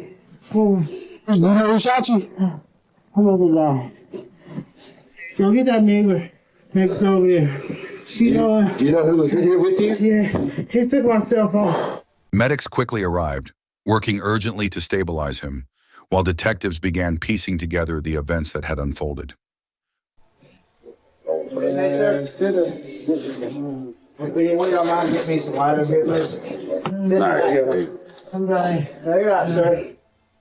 Blood spattered the walls and shards of broken glass littered the floor, clear evidence of a violent struggle. The bedroom was in complete disarray, furniture displaced, bottles shattered, and chaos marking every inch of the space. Ready? 1, 2, 3. Outside, concerned neighbors gathered, drawn by the commotion, as law enforcement continued their investigation into the vicious attack. Is it Mitchell? Oh, God. Do you know him well, or? I know him very well. What's his name? Mitchell. Mitchell? Yes. Mitchell Jones Jr., a 31-year-old originally from Erie, Pennsylvania, had moved to Atlanta, Georgia, in pursuit of a better future. He worked at a local restaurant near his home and was known for his vibrant personality. Friends and colleagues described him as the life of the party, someone everyone enjoyed being around. Beyond his job, Mitchell had a deep love for animals, often spending time with dogs and adopting them whenever he could. His true passion, however, was acting. He had already appeared as an extra in several films, taking immense pride in his roles. His ultimate dream was to make it to Hollywood and establish a career in the film industry. But that dream was tragically cut short. Mitchell succumbed to his injuries, turning what began as a distress call into a homicide investigation. Law enforcement now faced the critical task of identifying and capturing his killer. Detective Carrie Grimstead, the lead investigator on the case, understood the urgency of the situation. In homicide investigations, time was of the essence. The longer it goes, the colder the evidence gets, Grimstead noted. One thing leads to another. You have to follow every lead as quickly as possible because the fresher the evidence, the stronger the case. Jesse Evans, who led the Major Crimes Unit at the District Attorney's Office, was tasked with overseeing the investigation. While authorities had identified the victim and confirmed that his cell phone had been taken, many details surrounding the violent assault remained unclear. Mitchell Jones Jr. had suffered severe injuries and was unable to provide much information before his passing. Critical questions remained unanswered. Who had attacked him, and how had the events unfolded? One of the few clues came from a neighbor. Before his death, Mitchell had managed to indicate that she might have valuable information. According to her account, Mitchell had called her that night, mentioning that he needed to return home. She had observed several individuals coming and going from his residence, but recognized only one person in particular. You saw him with another man at 4 That individual, known in the neighborhood simply as that boy, stood out to her as someone who could have been responsible for the attack. The young female just under her? She's saying another guy was with this guy. And that's gay, from what she's saying, and that this car's been here a lot. As the investigation intensified, law enforcement focused on identifying a suspect, while crime scene investigators meticulously examined the property for evidence. Among them was a certified blood stain pattern analyst, tasked with interpreting the various blood markings at the scene. The analysis revealed multiple types of blood patterns, including passive blood spatter and pooling. Most notably, the walls were covered in what experts refer to as contact transfer stains, patterns formed when a bloodied object comes into contact with a clean surface. However, there were no signs of impact spatter, which would typically result from a gunshot or high-velocity force, suggesting that a firearm was not used in the attack. One of the most crucial pieces of evidence emerged early in the investigation: a 90-degree blood droplet found near the threshold of the doorway. The drop appeared out of place, standing apart from the rest of the blood patterns at the scene. Detectives immediately recognized its potential significance and made the critical decision to collect a sample for further analysis. Investigators quickly determined that the blood found near the doorway did not belong to Mitchell Jones Jr., as he had remained inside the room until being transported by medical personnel. This led to the conclusion that the blood likely belonged to the suspect. The variety of bloodstains provided critical insights into the relationship between the victim and his attacker. Unlike a typical robbery, There were no signs of ransacked drawers or stolen belongings. Evidence suggested that the killer had been covered in blood, as indicated by patterned transfer stains on the sofa, markings consistent with someone sitting down while still covered in blood. This suggested a level of familiarity and comfort within the residence, implying that the suspect did not feel an immediate threat. Additionally, there were no signs of forced entry, further supporting the theory that the perpetrator had been willingly allowed inside before the attack occurred. There were no signs of forced entry or damage to the doorframe, suggesting that Mitchell Jones Jr. had likely opened the door himself. However, the murder weapon remained a mystery. Mitchell's 911 call added to the confusion. He reported being shot, yet his body bore multiple stab wounds. No firearm or shell casings were found at the scene. Statistically, homicides are far more likely to involve handguns than knives, with knives accounting for only about 10% of cases, according to the FBI. The autopsy confirmed that Mitchell had not suffered any gunshot wounds. Instead, the medical examiner documented multiple stab wounds, though the exact number could not be determined as they appeared in clusters. Critical injuries included a punctured aorta, a punctured lung, and several other near-fatal wounds, ultimately leading to his death. The upstairs crime scene offered further insight into Mitchell Jones Jr.'s relationship with his killer. Inside the master bedroom, investigators found lit candles, suggesting the possibility of a romantic encounter. The nature of the attack indicated a crime driven by strong emotion, likely committed by someone close to the victim. Mitchell was known to be single and dating other men, a detail that became significant in the absence of immediate leads. With no clear suspect, police turned their focus to his romantic connections. However, a key piece of evidence was still missing: Mitchell's cell phone. Investigators quickly realized that the suspect had taken it, eliminating crucial digital clues, including his last calls, messages, and contacts. To gain more information about his recent interactions, detectives sought out one of Mitchell's close friends, Jasmine, hoping she could provide valuable insight into his personal life and potential suspects. A text message from Mitchell to his friend Jasmine revealed a troubling detail. He was in an abusive relationship. Domestic violence is often perceived as affecting only women, but statistics show that 1 in 9 men in the United States also experience abuse. Among gay men, the risk increases to the same rate as women, making it a critical factor in the investigation. Since Mitchell's messages did not name his abuser, detectives had to thoroughly examine his relationships to rule out potential suspects. A breakthrough came when they discovered a FaceTime photo Mitchell had sent to Jasmine. The image showed a shirtless man known only as That Boy, with a distinctive tattoo, praying hands with a rest in peace inscription and a date. Investigators conducted a hashtag search and found a social media post by a man named Eric. Upon reviewing his profile, they confirmed that his tattoo perfectly matched the one seen in Mitchell's photo, successfully identifying the suspect. The faster we get to the jail, the faster you'll be able to get out. Police located Eric and brought him in for questioning. During the interview, he stated that he had been with another male at the time of Mitchell's murder. Detective Racy and another investigator visited the apartment complex of the individual Eric had been with. As they stepped off the elevator, Detective Racy noticed dog feces nearby, an odd detail that would later prove crucial. Upon reviewing Eric's cell phone, detectives discovered a photo of the same dog feces, which he had sent to a friend. The timestamp on the image provided a solid alibi, as there was not enough time for Eric to have taken the photo, sent it, and then traveled to Mitchell's house to commit the crime. The evidence ruled him out as a suspect. With Eric officially cleared as a suspect, investigators were back to square one. Their next step was to search the area for surveillance footage that could provide new leads. Given the prevalence of Ring doorbells, ADT security systems, and other home cameras, detectives canvassed the neighborhood, hoping to find footage relevant to the case. Their efforts paid off when they located a camera near the crime scene. The footage captured a vehicle pulling into the residence, leaving just 1 to 2 minutes after the 911 call.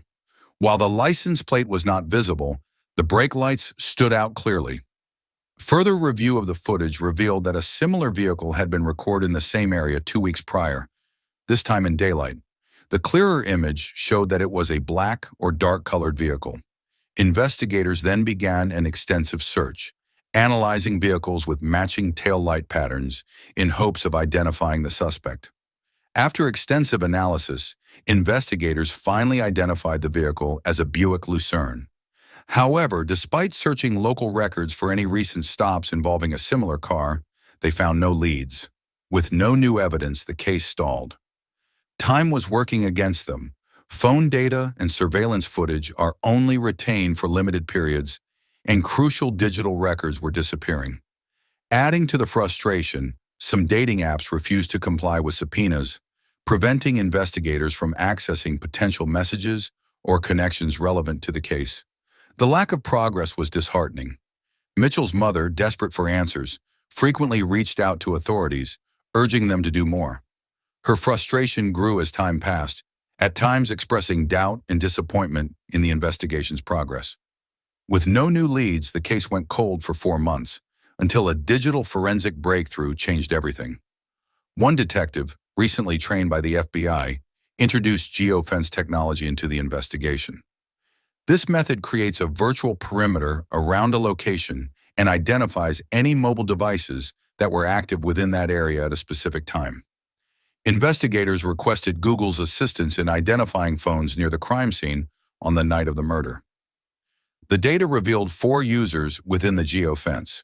3 were quickly ruled out as nearby residents, but the 4th was completely unknown to investigators, a name that had never surfaced in the case. When Google unmasked the identity, the device was linked to Dante Holmes. For the first time, police had a viable suspect.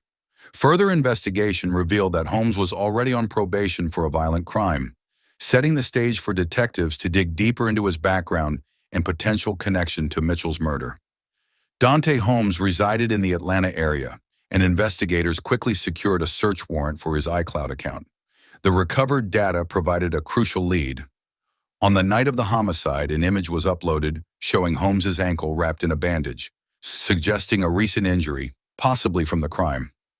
Another key piece of evidence emerged when detectives discovered that Holmes's mother owned a Buick Lucerne, the same model captured in surveillance footage near the crime scene. Further investigation confirmed that Holmes was the primary driver of the vehicle, directly linking him to the case. With mounting evidence, authorities sought and obtained an arrest warrant. Holmes was taken into custody and transported back to Cobb County for questioning. During his detention, detectives collected a DNA sample to compare against forensic evidence found at the crime scene, hoping to secure definitive proof of his involvement. The interrogation was a critical moment in the investigation, marking the culmination of months of relentless work and countless hours spent gathering evidence. Emotions ran high as detectives prepared to question Dante Holmes, knowing that this could be their chance to secure a confession or uncover key details. All right, Dante. How you doing? Detective Grimstead. During the interview, investigators closely analyzed his body language, tone, and responses. They asked a mix of general questions, ones he would answer with ease, before shifting to pointed inquiries about the crime scene. Any changes in demeanor or inconsistencies in his answers could provide subtle but significant clues. Before we get to the meat and potatoes, I'll ask you a couple basic questions here.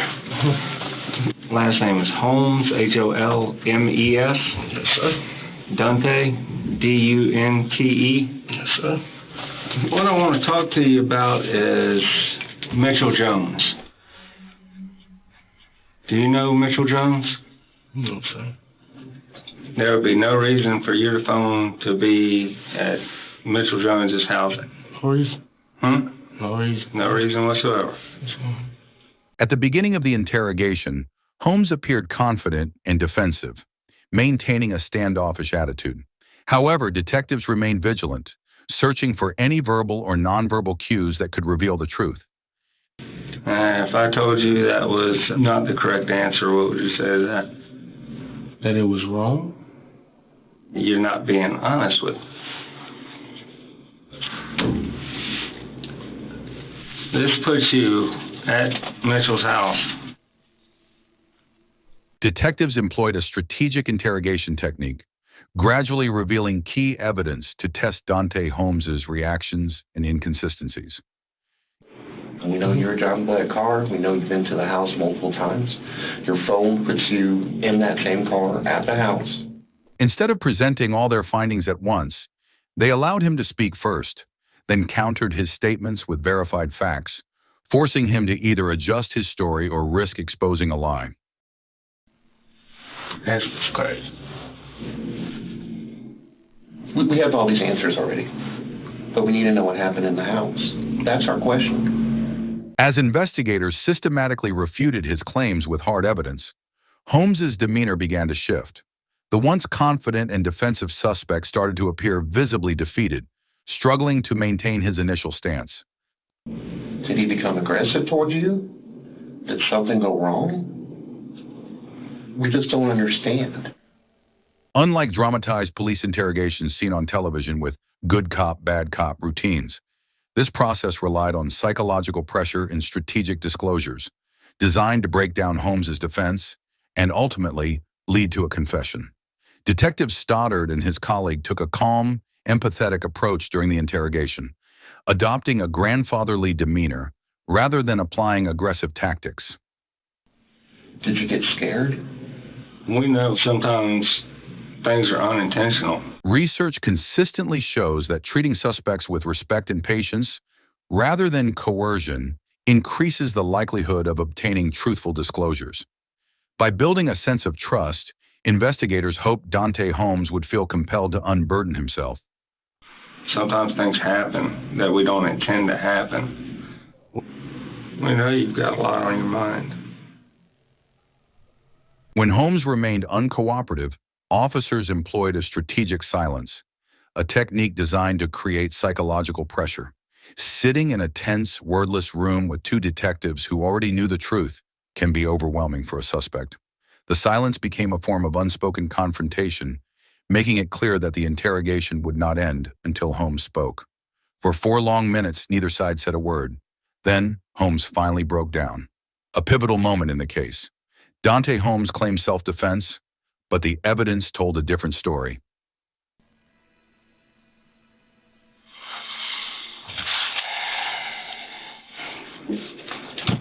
I'm gonna be 100% honest with y'all.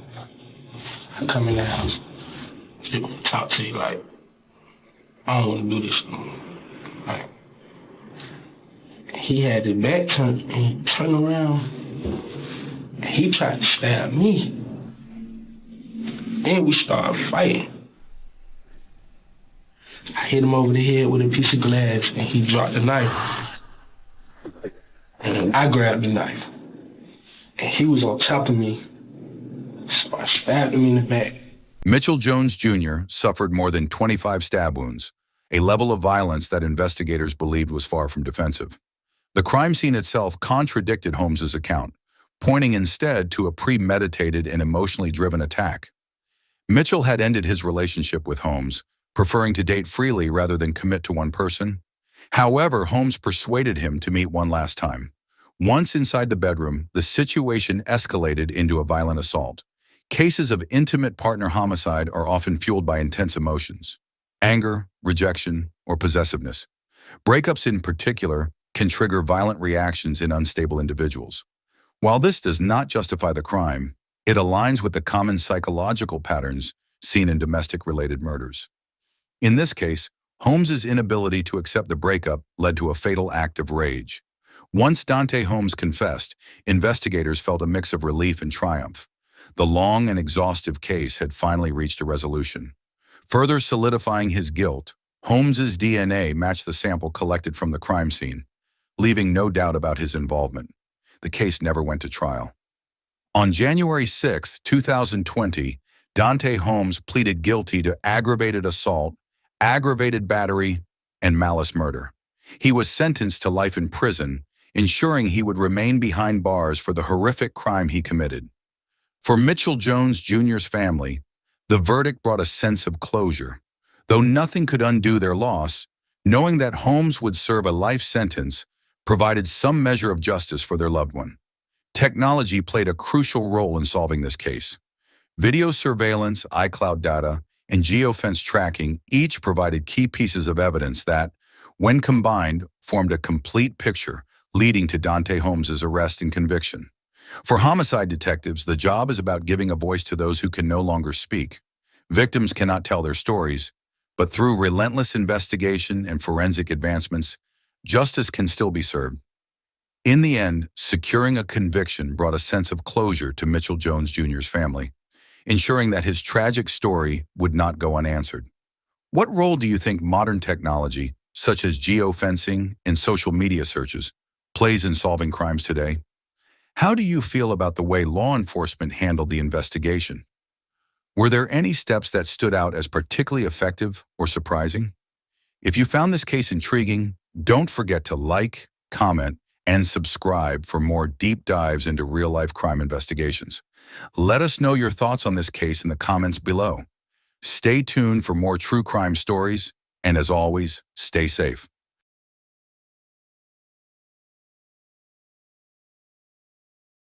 In Nottinghamshire, UK, the transition from screen time to real-life interactions proved to be challenging, with miscommunications and missed signals becoming commonplace. Colston Bassett, a small village located southeast of Nottingham, was home to Claire Abelwhite. At 47 years old, Claire was a mother of 3. Having gone through a divorce, she left her previous life on a farm and settled in the close-knit community of Colston Bassett. There, Claire embraced a quieter, more rural lifestyle, taking up work at a local stables where she cared for horses. Known for her love of animals, she also ran a successful dog-walking business. Those who knew her described Claire as a popular, well-liked, and sociable figure within the village, someone who had seamlessly integrated into the community. On February 26, 2022, Claire Abelwhite failed to show up for work at the stables where she was employed. A friend arrived that morning, expecting to find Claire tending to the horses as usual, but she was nowhere to be found. Something seemed off, prompting concern. Claire's father, worried about his daughter, decided to visit her home to check on her. He called her phone, but there was no answer. Upon arriving at the house, Claire's father went upstairs, where he discovered her lying in a pool of blood. He immediately called for an ambulance, describing her as unresponsive, cold, and pale, but they instructed him to attempt CPR. This must have been an incredibly traumatic experience. When the paramedics arrived, it was clear that Claire had already succumbed to her injuries. She was pronounced dead at the scene, having suffered devastating wounds. Upon arriving at the crime scene, authorities were met with a harrowing scene. Blood was splattered across the room, indicating the savagery of the attack. Claire Abelwhite had suffered severe blunt force trauma to the head, along with extensive facial injuries from a violent assault. Deep slash wounds were evident on her neck, and multiple stab wounds had been inflicted on her chest. The condition of her body suggested that a significant amount of time had passed since the attack, as rigor mortis had already begun to set in. With clear evidence of a violent homicide, law enforcement immediately launched a murder investigation. The residence was secured as a crime scene, and forensic specialists were called in to meticulously examine the area for crucial evidence. Every detail was analyzed in an effort to piece together the events leading up to the attack and to identify the individual responsible for such a horrific crime. Claire Abelwhite's mobile phone was notably absent from the scene, eliminating a crucial piece of potential evidence that could have provided insight into her final communications or movements. Compounding the challenge, no murder weapon was recovered, and there were no immediate traces of DNA left behind. With a killer still at large, investigators faced significant obstacles in identifying a suspect without these key forensic leads. Forensic psychologist Professor Coral Dando highlighted the difficulty of such cases, emphasizing that while individuals inevitably leave behind some trace of their presence, those who take precautions to minimize evidence make the task exceedingly difficult for both law enforcement and forensic specialists. In an effort to uncover hidden evidence, investigators deployed ultraviolet powder across the crime scene. This specialized technique, used in combination with darkness, allowed forensic teams to detect latent fingerprints, bodily fluids, and other microscopic traces invisible to the naked eye. Every possible method was employed in the hope of uncovering new leads that could bring them closer to solving the case. Investigators discovered shoe prints in Claire Abelwhite's blood, confirming the killer's presence. However, with few surveillance cameras in the remote area, evidence remained scarce. A breakthrough came when a neighbor, away on holiday, realized their CCTV might have captured the crime. They immediately returned home and provided the footage to police, offering a crucial lead in the investigation. The surveillance footage provided a critical breakthrough in the investigation, capturing a figure lingering near Claire Abelwhite's residence. The individual's behavior appeared highly suspicious, as they were seen walking partially across a neighbor's driveway adjacent to the crime scene. Given the subsequent discovery of Abelwhite's murder, this activity raised serious concerns. The video offered investigators key visual evidence. Cybercrime specialist Professor Vasilios Karagianopoulos analyzed the footage, noting distinct details about the suspect's attire. The individual was wearing a jacket, carrying a rucksack, and had on Adidas sneakers featuring the brand's signature 3 stripes, matching the footprints found inside Abelwhite's home. In a further revelation, the footage also contained recorded audio, providing an additional layer of evidence for the investigation. The audio captured in the surveillance footage was deeply distressing and was never released to the public. In the recording, Claire Abelwhite could be heard engaging in a brief conversation with a neighbor while an unidentified male figure lingered nearby. After waiting for a short time, the man approached and knocked on Claire's door. As she let him inside, the sound of barking dogs could be heard in the background. Moments later, the recording captured the horrifying reality of the attack. Claire's screams as she was mercilessly murdered. With this evidence, the individual in the footage became the prime suspect, and investigators shifted their focus to identifying and tracking him.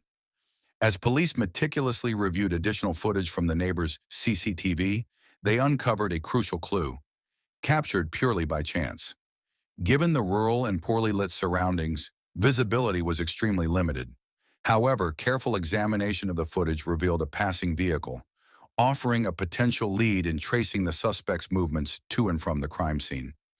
The CCTV footage captured a brief but crucial moment, an individual on a bicycle heading toward Claire Abelwhite's home. This short glimpse provided investigators with valuable information about the suspect's route, but did not yet reveal their identity. To track the cyclist's movements, police analyzed additional surveillance cameras along the cycle path leading to Colston Bassett, where Claire had been staying. Footage from the night of the murder showed a person riding a bicycle, carrying a light-colored backpack. This detail matched the earlier footage, strengthening the connection between the cyclist and the suspect seen near Claire's home. The remote location of the crime meant that few, if any, witnesses were present at the time of the attack. However, the image of the individual captured on a bicycle closely matched the suspect seen in the neighbor's CCTV footage, reinforcing the police's lead. Investigators expanded their search, analyzing additional surveillance cameras near Claire Abelwhite's home. After an extensive review, they uncovered multiple clips showing a cyclist with similar distinguishing features. These recordings provided crucial details about the suspect's appearance and clothing, allowing law enforcement to track their movements more effectively. Despite what seemed to be a significant breakthrough, the suspect's identity remained unknown, leaving investigators determined to piece together more evidence. With mounting pressure to solve Claire Abelwhite's murder, investigators made a significant breakthrough 10 days into the case. A member of the team successfully located Claire's missing phone at the bottom of a nearby river. Remarkably, they managed to restore functionality, granting access to crucial data. Messages retrieved from the device revealed that Claire had been involved in a relationship with a younger man. Through a dating website, she had been in contact with 26-year-old John Jessup, a local resident of Nottinghamshire. Their relationship was brief, consisting of casual meetups, such as coffee dates, with limited intimacy. Jessup appeared to be an ordinary individual, an avid tennis player with no prior criminal record, no history of violence, and no DNA profile in police databases. However, as investigators analyzed the message exchanges, it became evident that Jessup had been the primary initiator of contact, frequently reaching out to Claire. Their limited interactions suggested a relatively new acquaintance, prompting further scrutiny into Jessup's involvement in the case. At this stage, Claire Abelwhite made the decision to end the relationship. Messages recovered from her phone indicated that she had growing doubts, particularly regarding the significant age difference between her and John Jessup. This decision appeared to trigger a drastic shift in Jessup's behavior. Feeling rejected, he began bombarding Claire with persistent messages. One message, notably long and emotionally charged, revealed his deep frustration. He expressed feeling used and demanded an explanation for why she had chosen to end their relationship. This escalating communication suggested a possible motive for the crime. Jessup's apparent distress and Claire's firm decision to walk away may have acted as a catalyst, prompting further investigation into his potential involvement in her murder. John Jessup's absence from the investigation raised suspicions, as he never came forward despite his recent relationship with Claire Abelwhite. Police also discovered he lacked a driver's license, meaning he likely traveled by bicycle, matching the CCTV footage near the crime scene. Now the prime suspect, Jessup, remained under scrutiny, but investigators needed concrete evidence. A breakthrough came from CCTV footage recorded 18 miles away, showing him making a routine purchase at a store. While he appeared ordinary, every detail was now crucial in building the case against him. John Jessup appeared calm and polite as he made his purchase and left the store, seemingly exhausted. However, a major breakthrough emerged when CCTV footage placed him near Claire Abelwhite's home just hours before her murder. This evidence was critical, providing investigators with a clear image of his appearance, clothing, and distinctive rucksack. Most notably, the footage captured him wearing Adidas sneakers with the recognizable 3 stripes, matching the footwear seen in earlier recordings outside Claire's home. With no driver's license or access to a vehicle, Jessup's likely mode of transport was his bicycle, further linking him to the crime scene. The mounting evidence was now sufficient for law enforcement to take action. 11 days after Claire's death, police moved in to arrest Jessup at his workplace. Upon arrival, officers found him hiding in a restroom. Given the violent nature of the crime, authorities approached the situation with caution, entering with tasers prepared in case of resistance. Jessup, now the primary suspect, was taken into custody, marking a significant step forward in the investigation. Look towards me. Put your hands above your head. Just relax, get your ankles. All right. Right, buddy. Understand what's happening. You've been detained. This officer here needs to tell you something, so listen very carefully. All right? I'm not doing anything. Words serve as carriers of both information and deception. Research suggests that the more a person speaks, the easier it becomes to assess the truthfulness of their statements. In John Jessup's case, his immediate declaration of innocence, "I didn't do anything," stood out. While this may seem unusual to the average observer, experts familiar with offender behavior recognize it as a common response. Jessup's demeanor remained consistent with what had been observed in CCTV footage, calm, composed, and emotionally detached. Despite having committed a vicious attack on Claire Abelwhite, his reaction to the arrest lacked any visible shock or distress, indicating a possible absence of empathy. His silence and measured behavior only reinforced suspicions about his involvement. Additionally, facial comparisons confirmed that the man seen on the store's surveillance footage was indeed the same individual captured near Claire's home, providing authorities with the necessary evidence to proceed with his arrest. John Jessup was taken into custody and subjected to 3 days of police interrogation. Initially, he denied any involvement in Claire Abelwhite's murder. However, in October, he ultimately confessed to the crime. With this admission, investigators were able to reconstruct the events of that night in detail. On February 25th, Jessup cycled 18 miles to Claire's home, deliberately leaving his phone behind to avoid tracking. Upon arrival, he rode past her house, concealed his bicycle, and waited in the shadows for her return. He listened as she spoke with a neighbor before making his move. Once inside, he remained in the house for approximately an hour, during which he carried out the savage attack. Before fleeing, Jessup took Claire's mobile phone, likely in an attempt to destroy evidence and hinder the investigation. After stealing Claire Abelwhite's phone, John Jessup discarded it in a nearby stream before putting his hat back on and cycling home. However, a critical question remained. Was the murder premeditated? Jessup claimed that an argument escalated, leading him to grab a knife and kill Claire in the heat of the moment. The biggest challenge for the prosecution was the absence of the murder weapon, which prevented them from definitively proving premeditation.